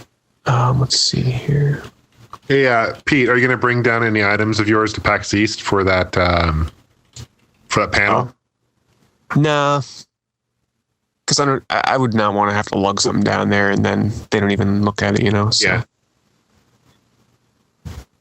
Oh, I guess anything that you kind of own, you kind of know the value of. Game on the Vectrex. It's a homebrew, and this just shows you how much people go crazy for homebrews. Sure. It's a copy 1 of 3, and it's called Sundance Dark of the Sun. $333. Wow. Yeah, I think I deleted those. Pure Solar is going for. Pure Solar. The second edition that Johnny opens. No, I just got a reprint, by the way, for anybody that's interested. Right. And Johnny, I got another reprint. Yeah. But Johnny, if you can, they're releasing a soundtrack for Pure Solar for pre-order. $25, 4 discs. But the cool thing is, it comes with the CD, the enhanced soundtrack CD that you use when you play the game. Right. That only came with the first printing. I'm cool. Yeah, you guys are like big in Pure Solar. I've yet to play it. I think I'll like it, but I'm not that diehard into it. I think it's cool. They're starting a petition, Johnny. Fuck shit. They can get right. You know what? Right after Jason watches Lord of the Rings, we'll do that petition. We're doing Jason's Lord of the Rings petition first. And when John gets his Pandora, that's when I'll watch it. So basically, this chain reaction here. People want you to watch Lord of the Rings for charity now, Jason. Oh my goodness, I saw. They're saying set it up. Okay, so we mentioned this on another episode where you set up a webcam on your face, and you watch Lord of the Rings. And you don't show us the movie. Obviously, you can't do that on Twitch or Justin. You just show us you watching the movie. And then you're like, okay, everybody put your DVD in and cue it up. And everybody has to have the same edition you have. And then you're like, press play. Everybody presses play and we watch the movie together with you. Well, and then you take donations and then we donate it to Child's Play. Since there's fucking 20 editions. Now, MetalJesusRocks, have you seen Lord of the Rings? I'm not getting involved in this. I know the whole. Come on, this is getting out of control. Out of fucking control. Yeah. I've seen them. I own these the 4-hour special edition versions. I love those movies. I really do. And I hate to pick on Mr. Heine. Then please don't. Dear God, watch the movies. Really. Thank you. Well, it's getting out of control. Everyone's like, Jason, set up a fucking webcam. Show your face. Show your penis. Do whatever. It's getting out of control. Jason, I'm pissed. It's one thing that Pete says it. It's another thing that I say it. It's another thing that John says it. And like the 50 other guests that have said it. But this time we have Jesus saying it. Oh, that's right. You have the Son of God. Okay. Oh shit! Jesus, come down. I didn't even think about that. Wrath on you. Come on. I didn't even think about that. That's right. Because you have your soul to worry about, buddy. Okay, just keep that in mind. Damn it. Yeah, I'm watching you. Okay. Watching. Well, okay. I will. Don't even say it. No one's going to believe you at this point. No, you know what? No, fuck this. I will do a live stream. I will set up the webcam I will sit here in my chair, in my Snuggie or whatever. But you have to time it and give us a good warning, Jason, because we got to watch it with you. Yeah, I know. Well, I want a week's notice. So And I'll sit there and watch it too. Wait, do you have the extended or the regular? whatever the one John's still letting me They're borrow. the extended, Pete. Shit, that means I got to watch it on regular DVD. Because I don't have. Well, I'll have to buy the. You don't have the Blu-ray, Pete? Come on. I bought the regular one, and then I went to the theater. Those movies came out on Blu-ray literally the exact same time I went to the theaters to see them again. So it's like, I wasn't gonna buy it. Yeah, no, I like it. Let's do it. I'll do something. I'll set it up. Oh, and he'll do promote it. something. I'll promote it. Just let everyone know so they have enough time to get their freaking Lord of the Rings on. With us. I know one thing now. Jason's got his full on games room set up because I was sneaking on him the other day. I was peering in his window, actually, and I was watching him set up his games room. That's right, And by window, I mean he was streaming it on the internet. Yeah, that's right. I was streaming that. And it looked awesome. I was really excited for you, Jason. I was watching it. I just caught it on Because Facebook. Jason was excited. You could tell, yeah, and you could tell the setup is something Jason's wanted to do for a while. He's just like, a little bit, put this game here, I'm going to put that over here. No, I'm going to put it the other way around. And I tuned in, and I'm like, oh man, Jason's having so much fun. That was damn obvious, Jason. Yeah, it's true. It's true. For a good couple of years, I really haven't been able to have my game room set up. It's been quite some time, and now that I've got my own place, I've got this nice 2-level house here, and I can expand. I can put my studio up. I've got my game room that is now coming together. Man, it's just so exciting. It really is, and I just felt like I turned the webcam on and I was streaming it on my Twitch channel, and yeah, it was good times. I just felt great being in there, and everyone was there saying it looked good, and they were happy to be there and watch it. It was good stuff. I liked it. Yeah. And you had pants on, right? I did have pants on at the time, and then I turned the webcam off and I took them right off. That's all I'm asking. Yeah, all right. absolutely. Yeah, I like that visual. Thank you. And he's also he's designed his game room, which is really exciting. And he's also created another room. It's going to be called the Lord of the Rings, showing room. It's just full of swords and Has nothing memorabilia. but Lord of the Rings merch. Dungeon, if you will. there you go. He's going to put on his Gandalf cloak and walk in there and. Hold on, I sent you guys a link. Check the second link because it shows the sellers like recently ended items, and it's a lot of sealed games. This is the one I forgot that surprised me the most. Okay, get ready. Sparkster on the Super Nintendo, $685 sealed. Mega Man 6 NES factory sealed, $405. Oh God! Wow. And people buy this shit. It's crazy. People buy this shit. No, I mean, that's a shit, but I mean, that's a lot of money to drop for No, Mega Man 6, I know. Street Fighter 2 Turbo, Super Nintendo sealed, $255. Even Mortal Kombat and Doom, $90. Do you think this guy seals the shit himself? Oh yeah, you got to watch. He's got a lot that. of sealed games. You know what though? Those boxes. Killer Instinct, $70. Really? Sorry, Jason, $70. I've got 10 of them. 2 of them. 2 sealed. Yeah. So if you ever need to make a quick 150. And I've got 2 sealed Killer Cut CDs as well with those. F-Zero, $40 sealed. It's so neat to see these. It's so. Didn't one of you? I could have sworn someone bought a sealed copy of F-Zero. I did. Yeah. I remember. Yeah, you did. I recently bought a copy of F-Zero completely sealed, and I believe I paid $14 or $15 for it. Yeah, $40. Nice. That's crazy. Look at all these. Jesus. The prices are going up. Jesus. Where's he? Jesus. Yeah. Jesus. Yes, my son. Jesus, Metal Jesus. It's funny because he's here. He's here. He's with us. Oh, it's so neat to look at. Hey, Pete. Oh, wow. Pete, I'm going to surprise you real quick, and I know you're probably not ready for this, but what's going on with give us an update on the whole voting round. Yeah, so I forgot to update everybody on that last time with the last battle. So let me pull it up here. But in the meantime, let me send you guys a link to his current auctions that are not done yet.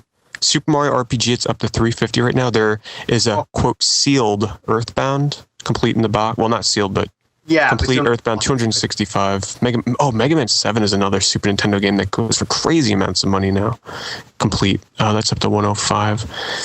But yeah, let me see. Send me the link. NFL Quarterback Club.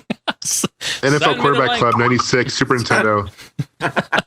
Send me the link, Are you gonna let me talk? Sorry, I'm sorry, John. Never Sorry, mind. John. Okay. Send me the link. Okay. Fuck it. So Fuck you guys. Fuck you guys. let me update you on the previous battle. So we know Gamester's Dog beat out the Human Centipede, 76 votes to 40. And then the other battle I didn't update anybody on was the Whale versus Poutine, which was quite the epic battle. 66 votes to Poutine's 48. So the Whale did win on that. And then the current battle, I'm rooting for this is my pick actually to win. Gary's Cat versus Dynamite Ducks right now. I bet on Gary's Cat right about Gary's Cat is 50. Thank God. 50 votes to 35 for Dynamite Ducks. And just a shout out to everybody that made us fan art, by the way. Oh, yeah. Oh, that was amazing fan art. JR, Bomb Boulder, and Dodo Fro. I don't know if you guys saw Dodo Fro's art for it because I added that in later, but it's amazing. Yeah. He also sent me some art for the. I'm only going to show you guys because I want to premiere it with the battles, but I'll send you the links. He did some art for the upcoming battles as well. So let me show that to you. Let's see here. And yes, the next battle is going to be some shit Pete's in line for versus throw up N64 controller. Okay, so this is for the next battle. Pete, who are you going to vote for that? It's both. Who are you going to vote for that? Yeah, I screwed up the bracket. I never thought it would, I wouldn't have made it the bracket like that if it was going to be that way. But I'm probably going to vote for throw up N64. No, some shit I'm in line for.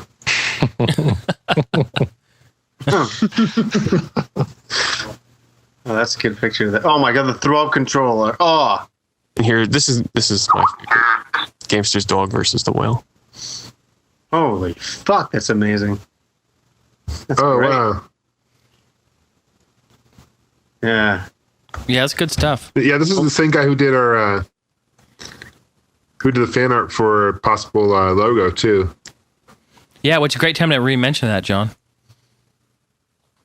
Yeah, we're trying to update our logo. So, for those out there who want to, throw us some ideas or have any ideas you want to put, we'll definitely consider it. And, we need artwork for creative for our website, our YouTube channel. So just one thing to make sure, the avatar. If you use any pictures or anything, it has to be original. Like we can't use pictures of Mario and Zelda and all that stuff. Yeah. Yeah, good point. Speaking of fucking Zelda, just reminded me. Oh, yes. All right, so let me just clear one thing up here.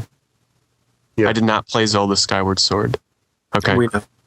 I made my top 10 games of all time list, and I swear to God, like, I don't even know how many comments are on there right now, but a good 30 to 50% of the comments were like, Skyward Sword? You didn't play Skyward Sword? It's like, first of all, I can't play every game that comes out in the year. None of us can. It's impossible, especially last year. But that game came out like literally right after Skyrim. So that, I gotta pick, I gotta make some choices here. I like Zelda games, but I'm not like the unholy must play every Zelda game the second it comes out kind of guy. So I was willing to sacrifice waiting on picking up Skyward Sword. And people apparently just went crazy that I didn't mention it. I was one of the people that said Zelda ? No, I'm just kidding. I saw that video and I started to see that and I thought, yeah, it's just, I'm not going to argue with about it. Like, I understand your reasoning. It makes total sense to me, but it is one of those staples of gaming that I think I can understand why a lot of people be like, you didn't play Zelda? Like, it's like somebody not playing Skyrim. People be like, you didn't play Skyrim? It has the same kind of, it's in that zone. But it's not like I'm never going to play this game. I'm really looking forward to be absolutely honest with you, and I no hate to Zelda because I'm a big Zelda fan, love Zelda. But I played, Skyward Sword for probably a few hours, and I thought it was good. I didn't. It's really hard after Skyrim. Skyrim really captured my imagination. Yeah, I know. That's what I mean. I know, and I'm not. That's what I'm saying. I'm not against what you're saying. It's just that I put Zelda back down. And I picked it up another time, and then I put it down, and I've never gone back. And I keep thinking to myself, yeah, am I going to play Zelda? And I don't have the inclination to. And I read so many comments like, Taylor finished it, and he's like, oh, this greatest Zelda game. And I'm reading this all over the place, and I'm like, damn, I want to experience that. But I'm a bit lackluster right now. I have to, got to get my enthusiasm back to get back to it. But you can understand the comments. You can just understand the comments on that one. That kind of makes sense.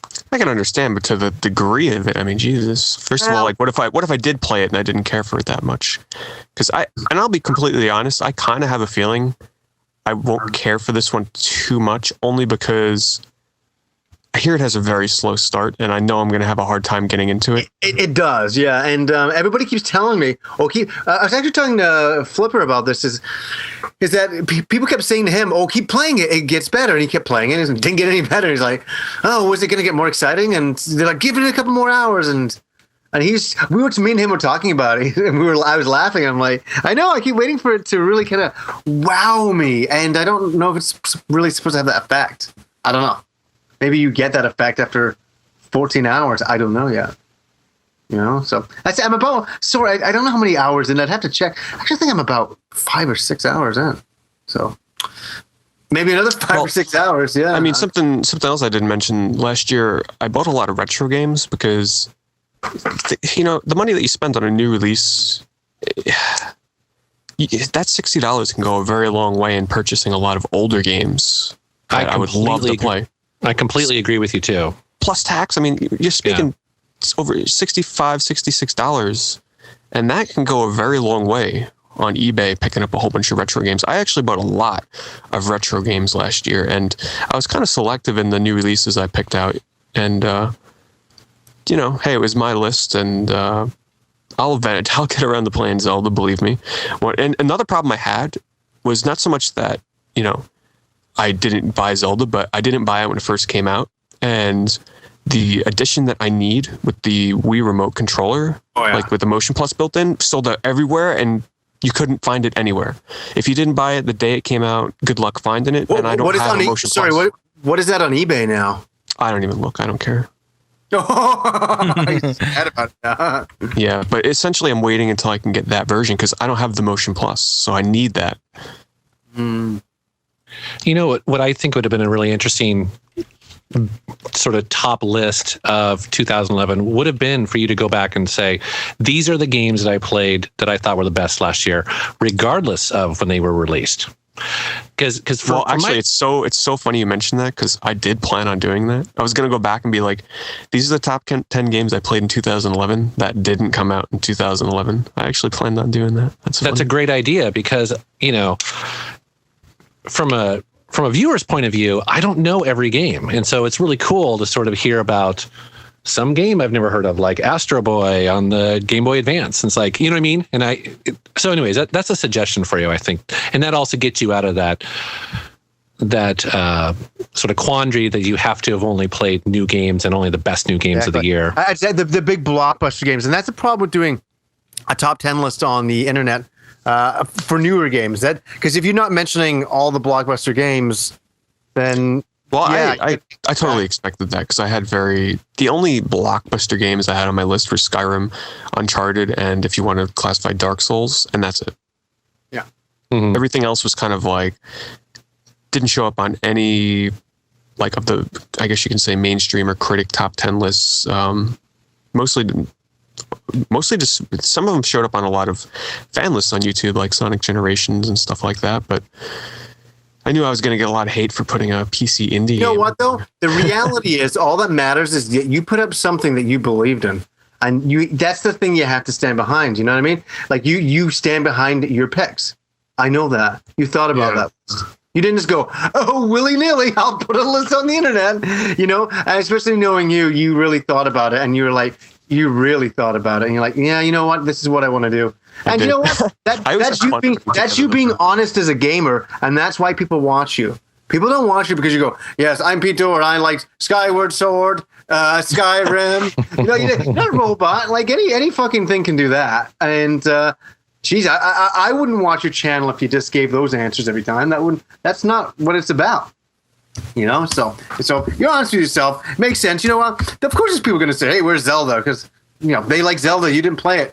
That's what they're going to think. It's like I can say the same thing to them. It's like, wait, you didn't play Dark Souls? What's wrong with you? Yeah, so exactly. same thing back at you. Totally.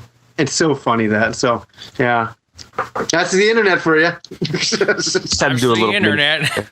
That's the internet in a nutshell. However, this is I'm saying this a couple of days after it happened. I think you would have had a different side of me if I did this the day it happened, because I was starting at first. I was kind of calm. I'm like, yeah, no, I didn't play Zelda. But by the time I read the 200th comments about fucking Zelda, I swear to God, I was getting pissed. Yeah, but anyway, it was fun making it. So. Well, when you play Zelda, maybe I'll watch. Yeah, right. I think that's gonna happen. You have to make an April Fool's episode. It's called "Wait." The actual real #1 game of 2011, Zelda. And just have this big expose. You're having a party at your house, and there you go. Fuck. You know what I mean? Zelda. You got a million things to mock everybody. I have a Skyward Sword shirt that I got from PAX. I should wear that in the next video. Oh my God. Nice. I think I am. I'm totally gonna do that. So, but do you ever plan on buying the game though? No, of course I do. Yeah. When I don't have anything to play, this year I'm saving a lot of money because of all the trips I'm going on. But when I don't have anything to play, because it is a fairly long game, and when I can find the one with the Motion Plus in it, I'll get it eventually. I'm gonna play it. Yeah. Mr. Heine. Yes, sir. I just wanted to give you props for your new single, man. I'm surprised you haven't played it yet. Oh man, thanks. Yeah, I wanted to write a little anthem. You know how it is being a musician. You're just always creative, creative being. Figured I'd have some fun. Wrote a little single called Gamers Alike. It's kind of a fun song. I appreciate that. Can we hear a sample? Well, I guess. Up to hear a little sample of it? Yeah, I'll play about a minute of it or so. Yeah. Let me cue it up here. I've heard a little bit Sorry, about. put you on the spot there. No, right here.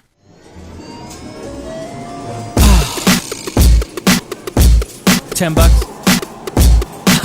I'm here all day. They got ices? Nacho cheese? Yeah, okay. I'll see you tomorrow.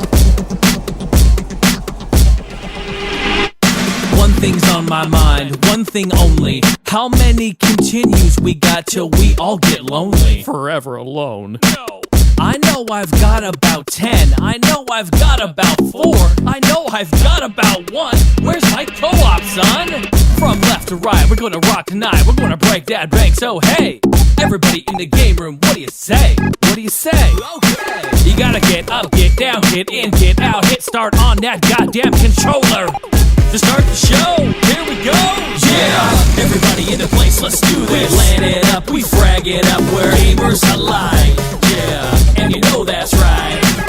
Everybody in the place, let's do this. FF3 is really 6 gamers alive. You got a clue, man. And you know that's right. Yeah, everybody in the place, let's do this. Jay, he plays that Call of Duty. Gamers alive. That's right. And you know that's right. Everybody in the place, let's do this. No auto-save, it's skill today. Hey, gamers alive. That's right. And you know that's right. Everybody in the place, let's do this. We land it up, we frag it up. We're gamers alive. Yeah, and you know that's right. Everybody in the place, let's do this. FF3 is really 6 gamers alive. You got a clue, man. And you know that's right. Yeah, everybody in the place, let's do this. Jay, he plays that Call of Duty. Gamers alive. That's right. And you know that's right. Jason, what is the Super Mario Brothers game where you can use Donkey Kong or Super Mario Brothers? You're in a little cart and you go in a circle and it goes in a circle and you can drop bananas, you can fire mushrooms, and if you get hit or something, if you go too close to the edge in the center, you fall off. I need to know the name of that game. It's not Mario Kart, is it? It's Super Mario Brothers, but it's in a circle. Thank you. Circle. I like that. Oh, good stuff. Nicely done, Jason. That's That was good That's job. awesome, man. It was catchy. Yeah, it's a fun little dance thing going on there. So putting some stuff together for my new album, and I just wanted to pay homage to us being gamers, and I thought I'd write something that I hope would kind of speak to a lot of gamers and be kind of an anthem, for us and something. What was the lyric in there about auto-saving? That was cool. Yeah, I put no autosave. It's skill today. Yeah, that's what I thought. That's very cool. Yeah, because back in the day, there wasn't. It's all about just having your skill and getting as far as you can. Yeah, so true. So yeah, there's some cool stuff in there. So again, available. I just released it, so it's at most places now, but it's, let's see, I got a list here. It's on iTunes, eMusic, Great Indie Music, Amazon MP3, Zune Marketplace, Last FM, iHeartRadio for streamers there, Rhapsody for streamers, Napster, Nokia, bunch of different places and marketplaces. So just like the rest of my music, you guys want to check it out, appreciate it, and hopefully you guys can have that for your game nights. And there we go. Called Gamers Alike. Thanks, John. Good Appreciate stuff, you bro. bringing it up. Yeah. Yeah, nice work, man. Yeah. So maybe we should go into games we've been playing recently. Sure. Sure. So All right, let's start off with our esteemed guest, Jesus, in the clouds there. What have you been playing? Well, I'm gonna start with something that's game related. How's that? Because since I am the Messiah, I feel I get to make the rules, right? That's Absolutely. right. Yeah. So I'm gonna. I know, like nervous laughter. I don't know. Anytime you want, whatever you want. Yeah. Whatever you want, Jesus, just we obey. So I'm going to start with a book, actually, based on people who I think that watch this, listen to this podcast, and probably you guys too. Have you heard of a book called Ready Player One by? I have heard of that. Yeah, I was thinking of picking that up. Dude, pick it up. It's awesome. So this book, I keep saying game. This book came out last year. It's by Ernest Cline, I think it's the guy's name. It's called Ready Player One. And essentially it's the biggest love letter to 80s video games that you can possibly imagine. It takes place in the future where everyone is logged into this big, it's almost like a Second Life, and people do it for their entire day. And excuse me, there's a billionaire who has created the thing. He's like a Steve Jobs guy. He dies and he leaves his entire fortune to the person who's going to be able to solve this puzzle that he's created within this virtual world. And so he leaves all of his money and he's basically just creates this. But every single thing about the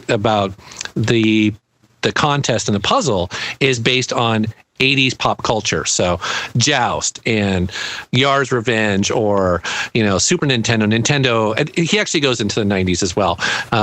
TV shows. It's awesome, and it's written by someone who really, really knows the small details about those things. Fantastic read. It kind of reminds me a little bit of Blade Runner too. It's got a Blade Runner-esque because it's kind of a post-apocalyptic kind of world where stuff's not going that great. Anyways, highly, highly recommended. I'm actually reading it on the iPad through the library system, so I didn't even have to pay for it. You just basically download it from the Seattle library system for free. Wow. And that's how you're able to read it on the iPad. It's fantastic that way. So I still haven't stepped up to that level of being able to use the e-reader. Like, I still have to hold a physical book. I don't know what it is. I would agree with you. I'm going to, as you might be able to tell, I'm a huge reading fan. But the thing about it is that I like the ability to be able to multitask whenever I'm in a book too, and I can just simply go to Wikipedia like that, and I'm right back to the book sometimes if I want to look something up. Also, some e-readers are really awesome, like the Kindle e-reader app on the iPad, where things will underline and it'll actually take you to social media links as well. Like, people who read this blah blah are also into this sort of thing, and it's cool how that you can turn it on or off if you don't like it, but it works really well. So I agree with you. I like books, but it's so convenient having it on the iPad. Also, to be frank, to be able to read comic books, and literally hundreds of comic books on the go, is pretty awesome on the iPad. That I'm not opposed to. Yeah, I would love to be able to do that. But yeah, I mean, I have entire series of comics on that thing. It's pretty cool. Yeah, you have to pay. Like, how much does it cost you? Well, it depends. If you want to get the Marvel app and the DC app and stuff like that, that app is free, and then it's usually, I think it's 50% off on the price if you were to go at actually a comic book store. Or you can pay $1 or $2, however much it is, for, there's this app out there that supports all the formats that you can get over the internet. And that's I'm not advocating that. I'm just saying that that's a possibility for people. And so you can find entire collections of anything you ever wanted and very easily read it on your iPad for nothing. So it's cool. What I was saying is, do all you guys have iPads? I do. Yeah. I don't really? know. I just have an iPhone. Damn it, Jason, you broke the chain. God, fuck everything. It's just such an expensive device, right? It's, But I'll tell you, it's so worth it. Like, Yeah, it is. oh man. I was surprised how much I use it, to be honest, because I have a pretty nice MacBook that it's a powerful laptop. And the iPad is just so convenient to have. It's so small. It goes with me anywhere. The battery lasts for freaking ever, it seems like. And it's instantly on. And so, is it a replacement for a computer? Absolutely not. I can't edit video on it and all that sort of stuff. You can actually, but you wouldn't really want to. Yeah. But for a lot of stuff that I do, I'm surprised how much I will grab the iPad before I'll grab my laptop. wow. I don't bring my laptop with me anymore to any conventions. I just bring the iPad. It's so convenient. Yeah. And so It's if you look at it, still so expensive, right? It's like $700. That's you don't have to get the 3G model. I mean, I have just Yeah. the base model, which is $499. Yeah. So when you look at it that way, compared to a laptop, that's a pretty that's a pretty reasonable expense, Mm-hmm, mm-hmm. And the Also, iOS is awesome. It just really Yeah. is. Yeah. really fast. Pretty much anything you need to do on it, you can find an app for it. Like the commercial says. I mean, even if you want to do hardcore stuff, like you want to remote desktop into your Windows PC over the internet while you're away from home, you can do that stuff. For instance, my music collection is sitting on a really crusty old Windows XP machine upstairs, and I have, I don't know, like 200 or 300 gigabytes of music, and that's accessible to me wherever I go through an app called Audio Galaxy. So you don't have to download the music. It literally streams over the internet for free. And so you don't have to, That's cool. It's awesome. Totally. Wow, that's very cool. So if you have an iPad though, and your local library supports supports that device, it's funny. I haven't had a library card in probably 20 years. You know what I mean? But once I got an iPad, it was so convenient to be able to download it. You don't have to return the books; they auto return on the day that they're due back. That sort of thing. So it's pretty cool. But you can only do like a couple at a time, right? Yeah, I think you can only do 2 or 3 books at a time, but you can set them up. So, for instance, if all the digital copies are already out, you can simply put your name on a hold list, and the day it becomes available, you click on a link and it downloads to your iPad. And that's cool. It's instant, and so it's pretty cool that way. That's cool. So, anyways, Ready Player One. If you guys are looking for a new book to read, it's highly recommended. And a ton of people. Like, I don't know if it's on the New York Times bestseller list, but it's loved by a lot of people. As far as gaming goes, I just played through Leisure Suit Larry 7 for a review that I did on my channel, and that was a lot of fun. That was a review. Yeah, thanks. That was the very last Allo game and the very last proper Leisure Suit Larry game, and it was a ton of fun. It comes with like this Cyber Sniff 2000 piece of paper that literally has like all these scents on it, so that when you walk into a scene, down in the right hand corner a little number will come up and say Cyber Sniff 2000, and you'll scratch it and you'll smell it, and it smells like mold, or it smells like farts or stuff. It's really fun. Sounds like fun. Yeah.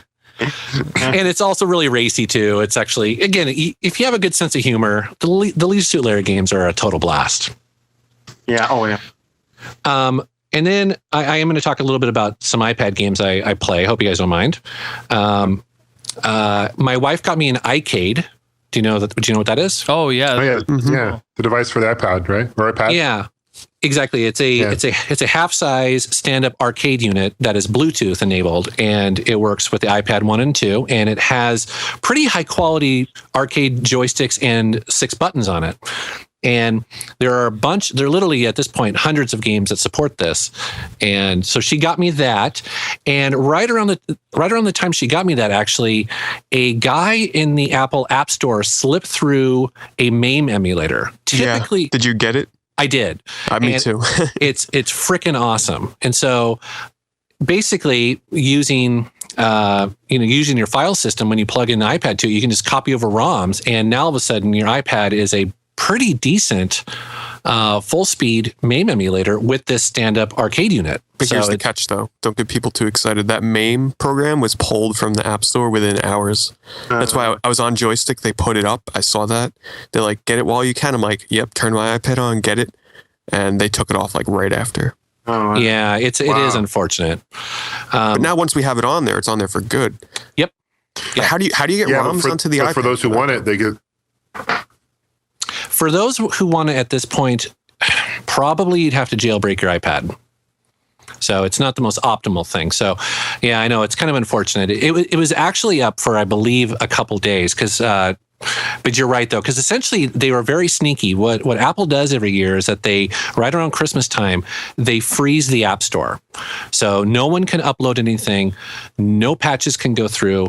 The entire company takes a week off at that point. And so this person actually got the submitted and okayed right before the freeze. So it actually was up there for a little bit longer than just a couple hours. But an employee basically did, because it was getting so much press, they pulled it down. So unfortunately at this point, you can't get it through sort of legitimate Apple means, but you could jailbreak your app and do it that way. Damn it. The way you get ROMs onto it is by using a free app called iExplorer. So just Google iExplorer. It works on PC or Mac. And basically what you do is when your iPad is connected to, it's just like your file system. You can see actually the entire iPad file system. It's completely exposed to you. And you just find that app. And then there's a documents folder within the app. And you just drag your ROMs over. And next time you run the app, there they all are. It's already configured to use the iCade. And you're ready to rock and roll. It's pretty cool. It supports landscape and also portrait. So see, now that I'm not opposed to, because MAME, to play arcade games, you have to use emulation. And I think that would be like the perfect way, instead of building like a MAME arcade machine, just get the iCade. Mm-hmm. I got the MAME program on there. Opens up a whole nother world. Yeah, it's fantastic, actually. And it's just the right size, too. Like, you can have it on your kitchen table. I threw a party and had a bunch of people over, and they were just amazed playing Frogger, just like in the arcade, almost, right? It just looked fantastic. So it was really fun. And then there's a couple games that support it, including a game called Muffin Night. This is I believe it's an iPhone game, but it's also an iPad game. And it's this game where it's a platformer. It kind of reminds me of Super Smash Brothers a little bit, in total arcade, a lot of fun with the controller.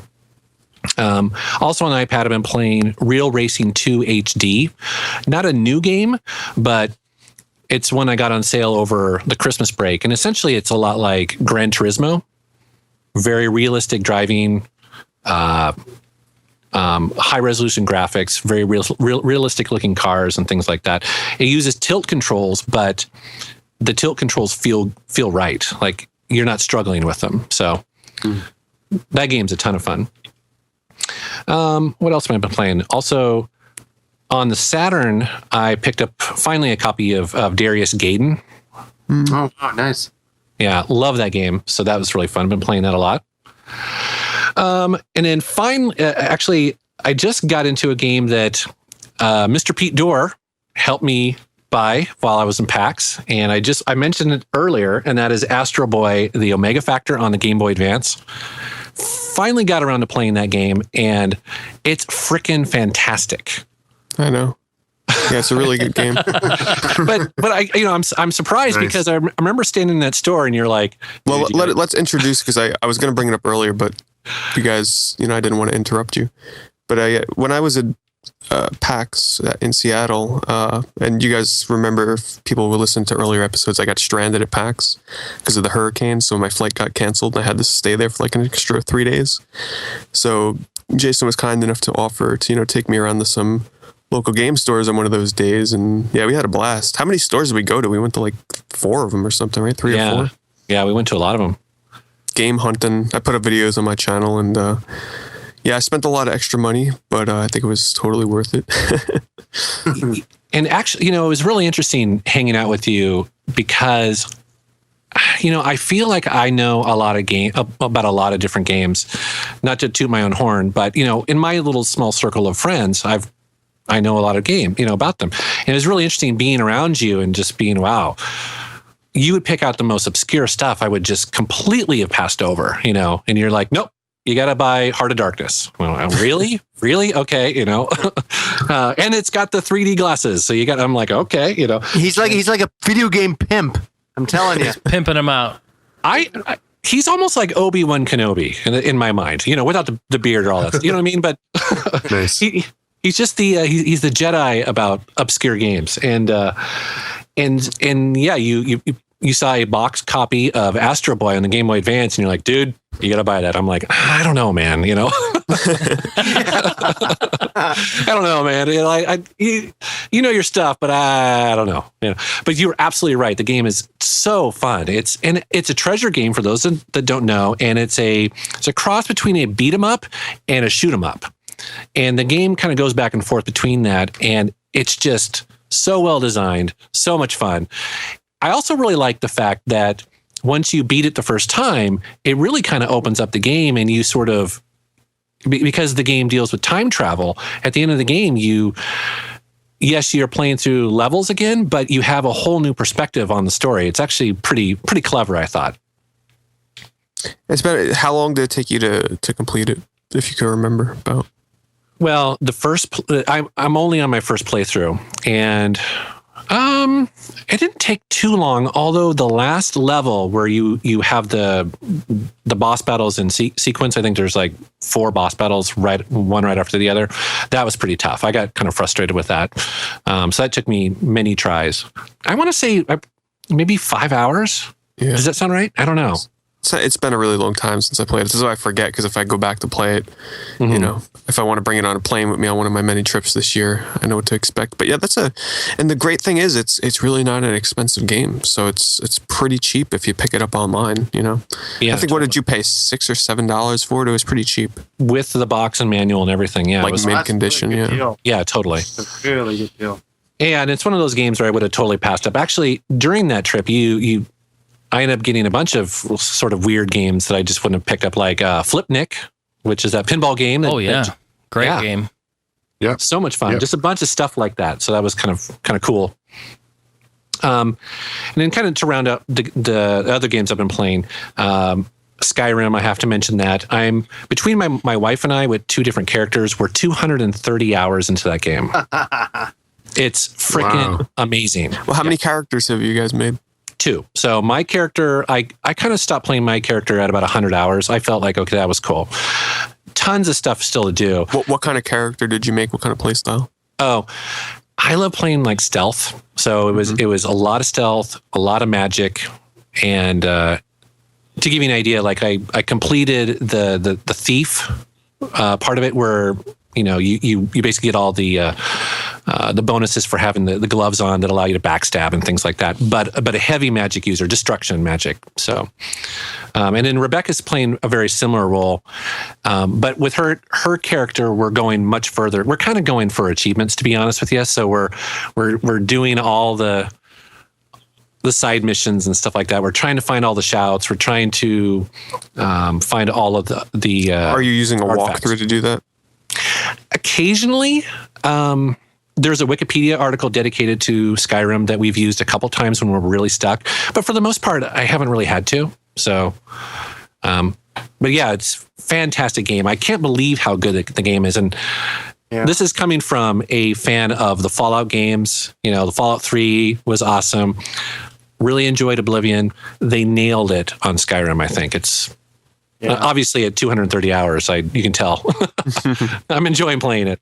I know. I felt so guilty. Not guilt's not the right word. I was like, man, I'm saying something really big when I'm saying it's the best RPG I've ever played. But I'm like, it is the best RPG I've ever played. It's so fantastically done. It's incredible. I'm glad that everybody's consensus is about the same on it. We're not crazy, or it's not some like. That's such a big thing to say, and I worried about saying it. I really thought about it so many times, So, but it's everything that you personally have ever wanted from an RPG. Everything. Mm-hmm. Yeah, I agree, and I absolutely, that's coming. Or like I said, for me, it's coming from a lot because I love Dragon Age as well. I like Mass Effect; those games are awesome. But they got the open world aspect of Skyrim right, and they also got the play elements of stealth right, it's interesting too, because for instance, I'm always in first person. Well, Rebecca prefers third person. And that's another thing they got right, because you couldn't really play Fallout in third person very well. It just felt kind of clunky. Yeah. So they just got all the details. Yeah. Hear that, Jason? Skyrim. Oh God! Oh, you can't change Jason. I think we realize it is a brilliant game, Jason. No, I talked to my cousin quite a bit about it the other day, and he knows the games I like pretty well, and he said that I would really enjoy it, and I've already known that talking to you guys about it, and I got his opinion, and again, when the time is right, god damn, I can't even get through Lord of the Rings without you guys bitching at me. So, but when the time is right, yes, I think if there's any RPG that I'm really going to invest some time in, I think this is it. I think it's good. And I think this is the one that would be right for you. Yeah, because it's first person. You can play it however you want, so you're not forced down a certain role. You'd really like it. Would you guys say it's a game of the year for 2011? Yes, absolutely. Yes. Yeah. Nothing came close personally, except for Dark Souls. I was going to say that Zelda is. Let me just say that right here. And just have that on the Disney list. Adventures Out of their minds. No, it's pretty. What's that? Disney Adventures is up there. Game of the year. Disney Adventures, yeah. Game of the year. So I just have two more, and I'll be done. I'm not going to pull a Pete Dorr. Fucking Pete Dorr protege up in here. Yeah, we got Pete Dorr birthday. Shit. Go for it. Anything for you, Jesus. The last two I'm going to say really quick is just Batman Arkham City. I just recently got that game, and were lots of fun. Not to harp on it, but coming off of Skyrim, it's a little disappointing. It's hard, isn't it? Yeah, it's a different game entirely. You can't. It's like apples and potatoes. Yeah. You can't really compare the two because But I think it's just because it 2 is also an open world, and anyways, it's a great game, and I absolutely love Batman, and so it's cool to be jumping into that. So that's kind of my new game that I just started this week. And I also found, finally, I've been looking for the Raiden games that are on the Xbox 360 because they're hard to find used. Yeah. And so I found Raiden 4 for a reasonable price and picked that up as a shooter just to randomly add to my collection. And I've been playing through that. That's really fun. It is. And that's what Metal Jesus has been playing. Nice, very nice. Who's up next, Mr. Heine? Mr. Heine.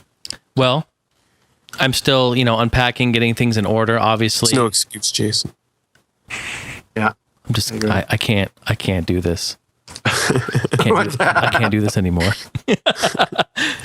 No, what did we play just recently together, Pete? Wave Race. On Xbox Live, we played Hydro Thunder. Yeah, we played some Hydro Thunder with the community there. That was a blast. At the time, you played some Wave Race.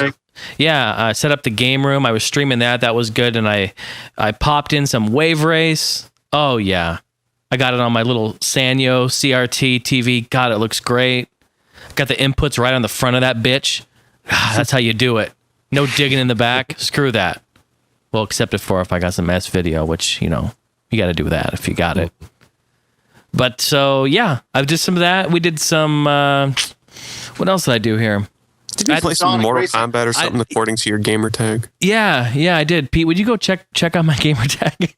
I don't know. I was looking at it on the forums. Yeah, no, I actually went to play some Mortal Kombat on 360 because I wanted to see if they fixed that lag issue.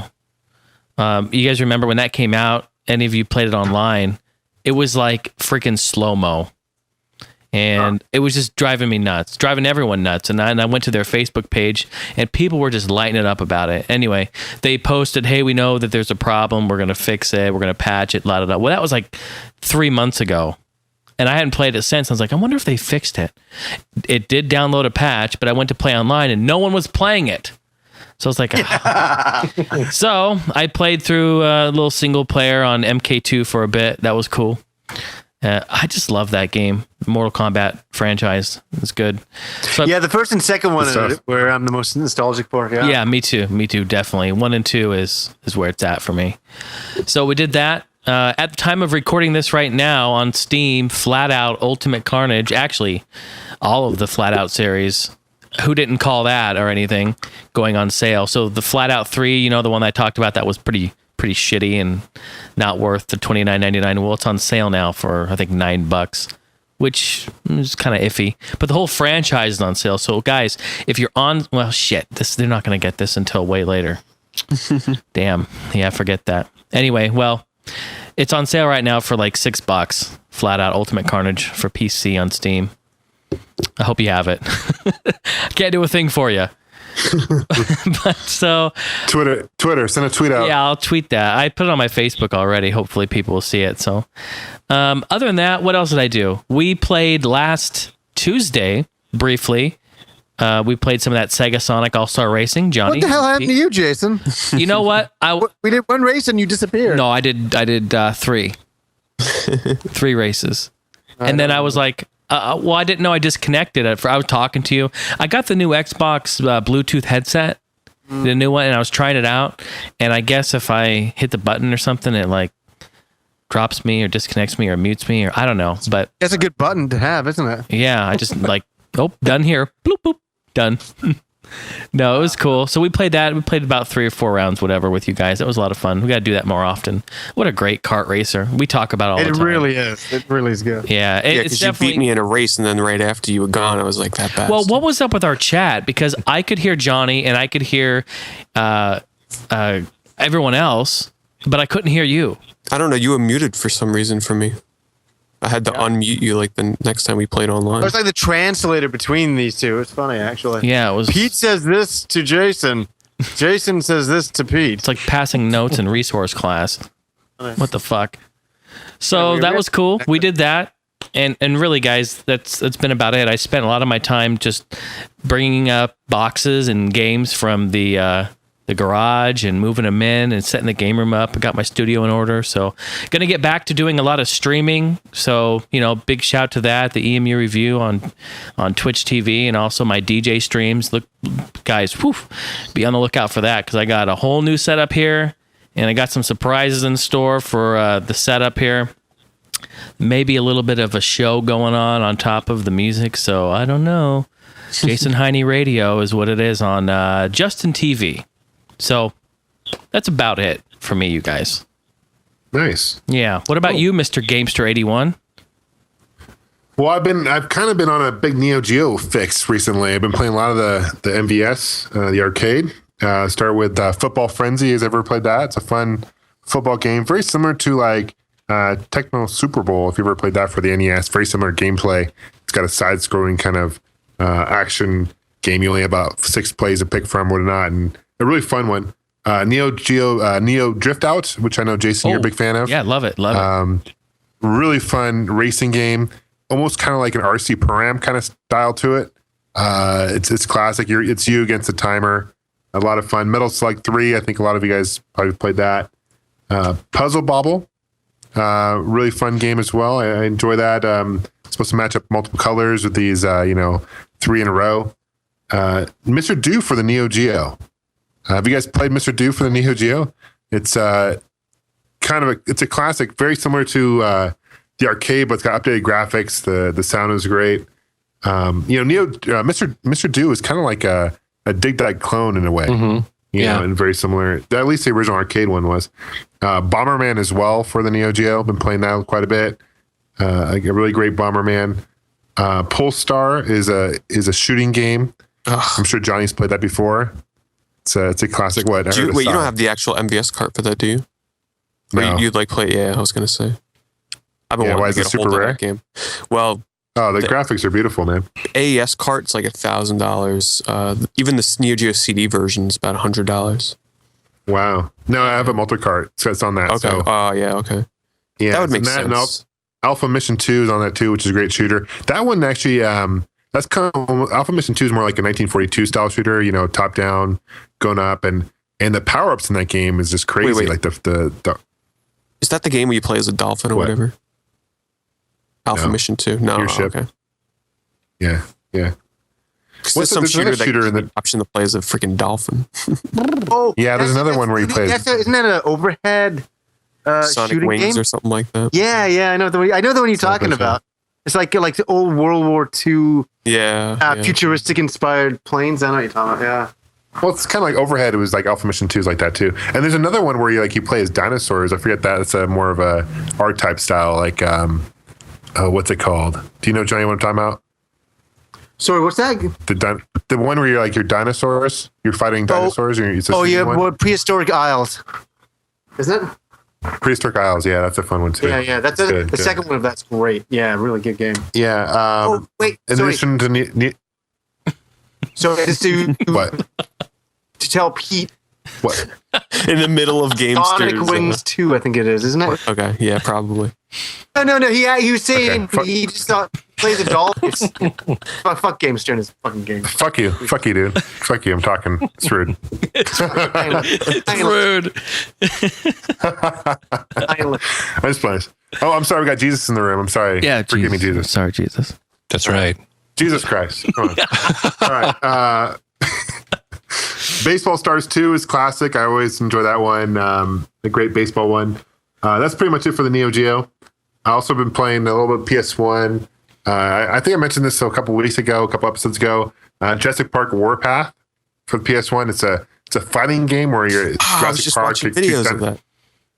It's nothing like Primal Rage. It's kind of, I think Primal Rage is better, to be honest with you, because this is basically a button masher. But the graphics are cool, and it's a Jurassic Park game. Kind of a more obscure game for the PS1. It's not like super rare, but one of the more obscure ones. Kind of like with Jesus, I've been playing Batman Arkham City quite a bit. I actually really enjoy that. Get more, you get kind of a mix between Catwoman more and Batman. Mm-hmm. I'll tell you that they fixed a number of things. I think one of the issues with the first two issues I had with the first Batman Arkham City or Arkham Asylum was that I didn't like that you had to be in that detective mode quite a bit most of the time. I think I mentioned that before. And also, I didn't like the fact that trying to use a map to get to point A to B was very confusing to me, and I kind of had to open the map and kind of see where it was. But I felt like they really improved that in the second one. It's a lot easier to get around, and it tells you more kind of where to go. There's green dot kind of show you where to go. But the story's great. I'm a big fan of Batman as it is, and I just saw a preview to the new Batman Dark Knight movie too. I'm pretty excited for that. You guys seen that? No, I haven't seen it. Yeah, there's a new Dark Knight coming out during the holiday season, Christmas time, I think, this year. So cool. It's gonna be the last one in the series. So that's gonna be cool. Playing still some Rocksmith. Learning some tunes on that, and that's, I know, Jason, you're a guitar guy, MetalJesusRocks. So I don't know if you've had a chance to play Rocksmith or not, but it's I think you'd enjoy it. Yeah, I'd love to pick it up. I actually was really interested in it, because part of me is like, well, it might be easy. Not that I'm a great guitarist, or I might learn something, which is pretty fun, right? The thing is I don't know if I'm willing to commit. What is it, like $80 for the little adapter in the game? Yeah, it's like $80 for it. Yeah. Yeah, so I fully intend on buying it probably when it gets down to something like, $30, maybe $40, but I could see myself playing it quite a bit. Yeah. And, I'd be curious with the whole used versions too, if they're going to require you to turn in the adapter, because, it's pointless if we don't have the adapter for it, Mm-hmm. You need that little plug. So it's interesting how that's going to work, but it's cool. The tunes are good. Go ahead. Oh, I was going to say, does it plug into USB? Oh, interesting. Okay. Yeah. And it tracks pretty well. Yeah. It actually, every time you start, before you even play the song, you have to tune it. And so you have to hit each string and tune it. And then it tunes really well. And then it's cool because when you're done playing the song, it will play the song back to you. And it will pick up, it will recognize what areas you were struggling on in the song. And you can go to practice mode and you can practice those particular areas.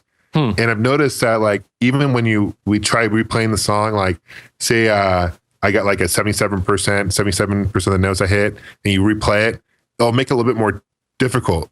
So it kind of adapts to how you learn. So it's not the same thing over and over again, which makes it a little bit more challenging, but also helps you learn. Yeah. Totally. And the vice versa. If you're if you're struggling during a certain part of the song and say you mess up a couple times, you play it again and it's going to be a little bit easier next time and kind of step you through it. And then you can go to like a learning mode where you can just go keep practicing it. But unlike a Guitar Hero or a Rock Band where it drops you out, you fail the song, you can't fail the song in this, right? Yeah. So you don't have to worry about that. There's no like point.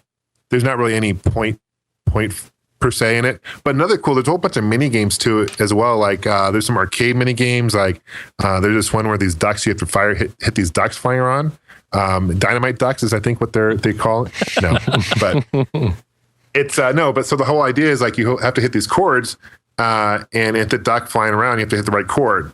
So it's kind of like it uses kind of like, and there's a whole bunch of different arcade mini games to help you learn hidden chords. So I think it's kind of cool. It's a really unique game, and definitely if it gets down to like the $40 range, Jason, you should definitely check it out. I think you'd enjoy it. What are some of the bands that are in there? Or some of the songs?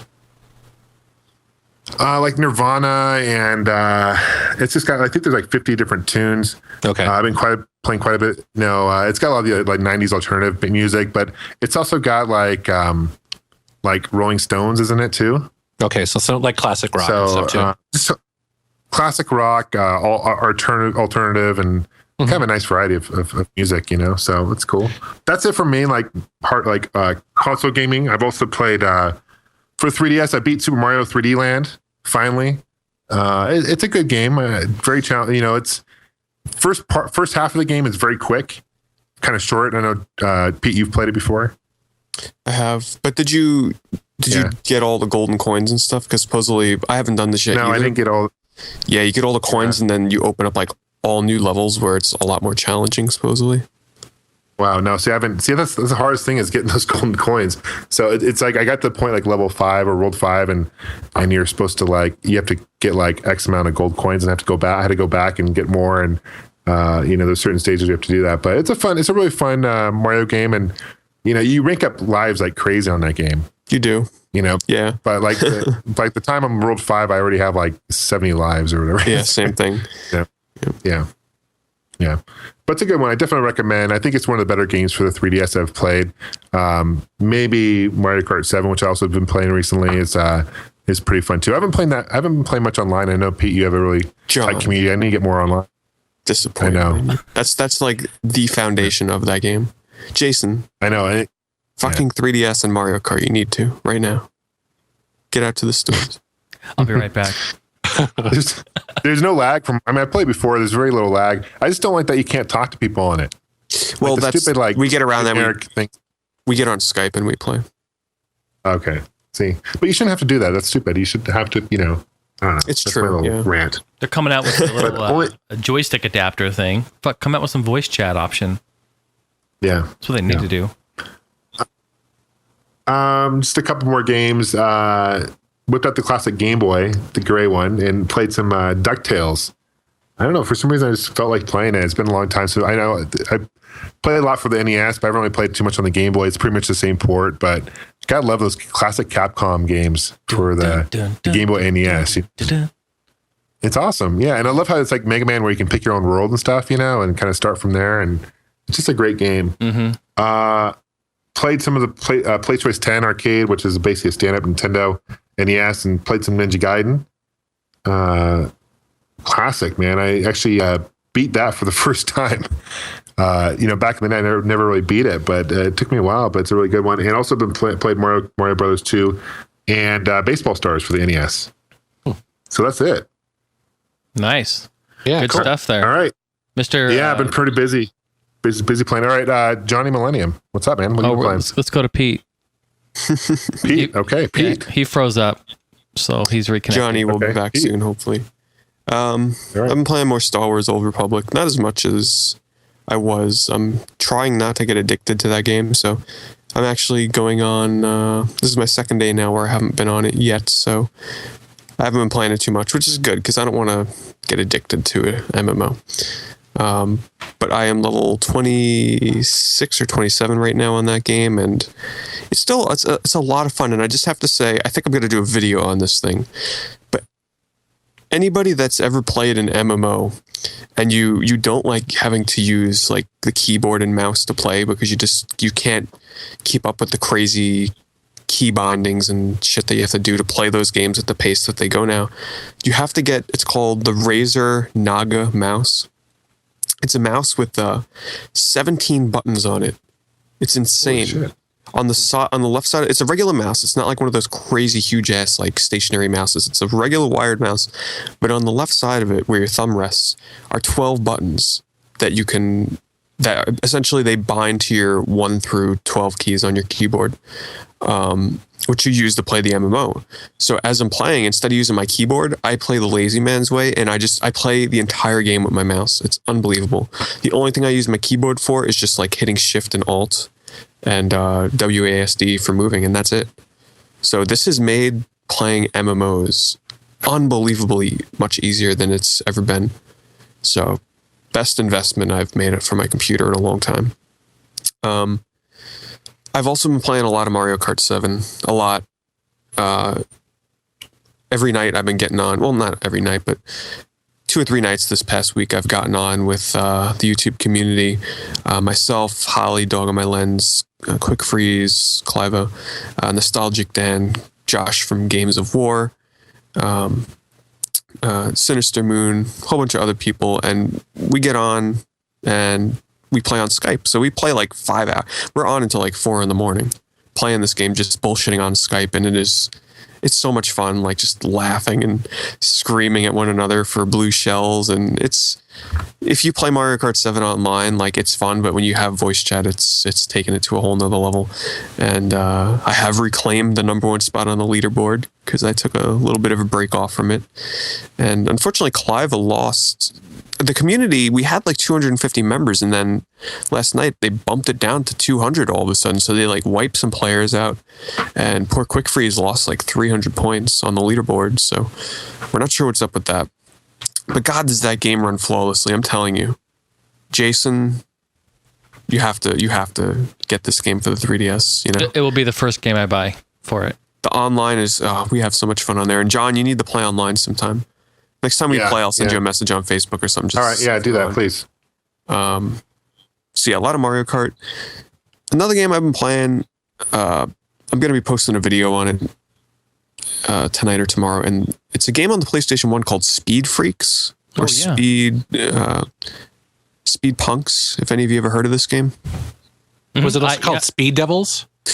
No, when it was released in Europe in 1999, it was known as Speed Freaks. Okay. And then when it came over to the US, it was called Speed Punks. It's essentially a kart racer.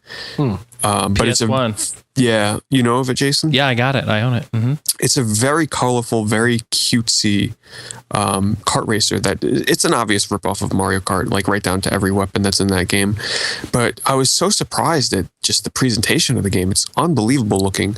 My only complaint with it, though, and there's 12 tracks, couple of different game modes, but my only complaint, maybe you remember this too, Jason, but it feels like you're riding on ice the entire time. Yeah, the controls are really very slippery. Yeah, the drifting really is very strange, because going from playing Mario Kart to this, the way drifting works in this, in Mario Kart, people know you hit the shoulder button and you jump up a little bit and then you start your drift after that. In this, you have to start your turn first and then you hit the drift button.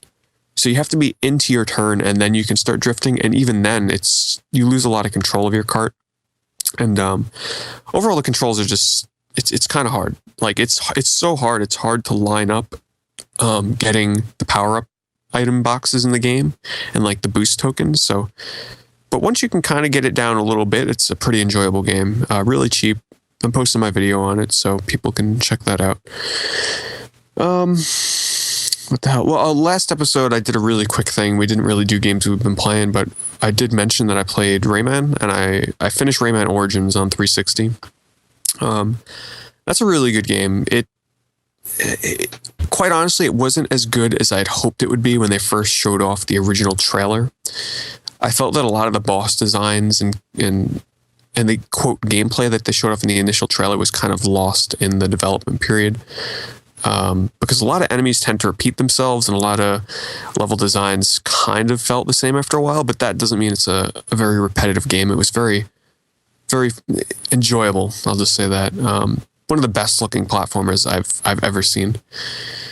And what the hell else did I play? A little bit more Treasure Hunter G as well on the Super Nintendo.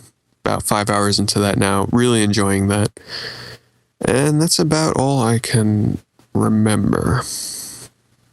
But what I do, I did also play a demo on 360. I don't remember if I brought this up last episode. But Johnny, the Final Fantasy 13-2 demo was released as well as Asora's Wrath. Did you play the Asora's Wrath demo? I played both. So you bring it up and I'll give my 2 cents on this. So I mentioned Asora's Wrath 2 episodes ago. Like the concept of the game and the developers behind it and how the animation and everything looks great. But then I played the demo and I was actually disappointed and kind of excited for it, but more disappointed because this game, they give you 2 sections of the game to play. And it was essentially 85% quick time events.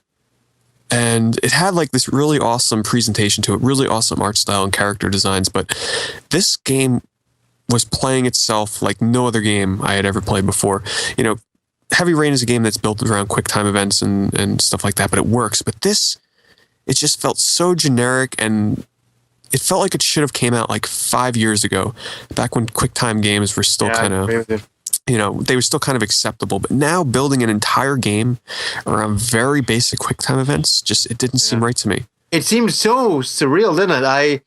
I remember I was downloading it and you're like, oh, it's just a bunch of QuickTime events. I'm like, no way, it's got to be something more than that. And I started playing the game and visually it's a very nice game. There's nothing wrong with the visuals. It's good. But yeah, I was just like, wait, this is QuickTime events. I'm like, okay, when do I get to play the game? And, you know, QuickTime events, I think, are a nice novelty from back in 1999, 2000, 2001 for like Shenmue. When Shenmue, you know, started doing QuickTime events, that was really cool. I liked it, but they weren't the entire game. They were small sections of the game. These should drive me nuts. QuickTime events have always driven me nuts. And most games, you know, Y, A, B, up, down, A. I'm like, what the fuck am I doing? You know, I was always having that kind of reaction to it. So I wasn't moved. I was just like, oh, is this supposed, like, I hate to say this, but a demo is supposed to suck you in to want to buy the game. And it didn't do that. It had no interest at all. Sadly, you know, so I'll wait for some player impressions and reviews. If it gets some decent reviews, hey, I'll give it a shot. But based on what I played, my anticipation for that game has kind of died down. I hate to say this, there's so many great games that, you know, we haven't played, like Zelda. You know, it's like, are we really going to go, you know, this in our times, there's not that much time to play everything. So we can't play everything. So that's a game I will let go, unfortunately. But yeah. So tell me, Johnny, did you played the 13-2 demo? I have not played it yet because I don't want to spoil it. So tell me what you think. Okay, I think this. I'm going to say this, and if you like Final Fantasy 13, you're going to like this. If you were not sure where you stood with Final Fantasy 13 after you playing it, you might not like this. And my reaction was, well, it's a beautiful game. It's doing Final Fantasy 13 again in its combat engine. I just, I don't mind saying it. I love Final Fantasy. I love Final Fantasy series, but I just don't, and it's not a bad thing. I just don't think 13 is for me. It just is not my game. It really is not for me. And I really aspire to love it. I think I've said that before, but I can't. And you know what's funny? Back in the past, I used to think, I didn't really enjoy Final Fantasy 12, and then I played it a little bit later on, and I really like Final Fantasy 12 now. It really, over time, I ended up enjoying Final Fantasy 12 more, but 13-2, I don't know. The demo's good. The graphics are good. I can't bash the game, and I'm not bashing the game. I'm just saying, you know, an old British saying, it's not my cup of tea. It's just not for me. And, you know, there's going to be so many people who are listening, and they're like, hey, you know what? I love Final Fantasy 13, and you know what? You'll love the game then. You'll absolutely love it. It's just not for me. And here's something shocking. In all of my years of Final Fantasy games, it's going to be the first Final Fantasy game that I don't buy. We'll see about that. No. I will buy it. I will buy it on the cheap, on the used one day, maybe. Definitely. Day one, no. All right. So I actually had the special edition pre-order, and I went onto Amazon and I said, you know what? No. and I canceled it. So, I don't know. You don't want to ruin it. What are your thoughts on like? You don't want to ruin the story, or I just want to. I don't think playing demos of RPGs is just my kind of thing. I'd rather just jump right in. And I like demos. Like I remember the demo of Final Fantasy VIII sucked me right in. I was like, oh my god! Remember when that demo ended? I wanted to scream. I wanted to kick. I wanted to sell my mother for that game. I was very excited about that game. The demos. Demo for Final Fantasy VII. But it wasn't. They weren't direct sequels to another game. That's the only thing, though. That's correct, but still, if I played a demo for Final Fantasy VII too, I would have been sold. You know what I mean? Like, I think my biggest problem is I am literally at the very end of the game, like the final boss, and I haven't beat it yet. So if I were to play this demo, it might give me a huge spoiler. Well, I don't want to say anything because I never got as far as you did by any means, but it seems to start off in the middle of a storyline going on where it feels like a straight continuation. Yeah, that's what it is. Characters that are. I can't say. I don't want because you want spoilers. I don't want to say anything. So, to be honest with you, I don't really know what 100% is going on. Here's how spoiler free I've remained on this game. I was just looking up just some screenshots today, and I just found out that this game has like monster fusion elements to it. So supposedly you only have like 2 party members the entire game, from what I understand, and then the third party member slot is actually monsters that you train and fuse and level up and everything from the Final Fantasy universe. I didn't even know that. So that's going to be quite interesting. One thing I'll say is that I downloaded the soundtrack probably last week, and the soundtrack is excellent. Like the music is really good. I see the graphics are there, the gameplay's there. It just for some reason doesn't. It's just not for me. I'll wait for 15. Pretty much. I'm serious. Like I got a lot of other things to play. Actually, what I was playing. See, I'm a guy who's caught in the past at times, but I don't mind admitting it. Let me ask you one more thing before we move on from 13. How was the town in the demo? Like the town that they let you move around in a town, I think, right? Yeah, you can run around, talk to people. That gave me a lot of hope. Being able to talk to people and interact and all of that. I don't know what it is, and I've actually talked to a few of my YouTube friends. Who are big Final Fantasy 13 fans, and I said, like it's not rubbing me the right way. Like, what's wrong with me? Like I really want somebody to kind of set me straight. And they're like, you know what though? Like people have said that who do enjoy the game, like it ain't for everybody. They can understand it. It's one of those types of games. Yeah, the town is there. It's fine. There should be towns in every Final Fantasy, but that shouldn't be a novelty in a Final Fantasy game. But it's nice to see that again. That's what gave me a bit of hope, but it just is so, I don't know, so weird. Essentially, this game is what Final Fantasy 13 probably should have started off as. Potentially, yeah. But Final Fantasy 13 started strong, like beautiful cinematics, great everything. Like, God, like combat was the greatest looking combat I've ever seen in a video game. But it's just not for me. That's fine. I've learned to live with it. I'm like, you know what? It's okay not to love everything. It's okay, to step back and say, hey, this Final Fantasy is not for me. That's fine. Speaking of Final Fantasy sequels, I was just kind of curious what you guys thought of the last sequel that they did, which was X-2 or 10-2. I finished that game. I loved it. I was one of the weird people who see. That's why games are not for everybody, right? Like, I enjoyed 10-2. Is that I had a lot of time on my hands at that point. I wasn't working, and I was like, man, what else am I doing with my time? And I actually finished the whole game, and it was not bad. That's probably the least far I've ever made it into a Final Fantasy game. See? It happens. The second they did the Charlie story pose, I played it for like another 10 minutes and I was done. Did you guys play the PSP sequel to Final Fantasy VII, the Crisis Core? No. Yeah.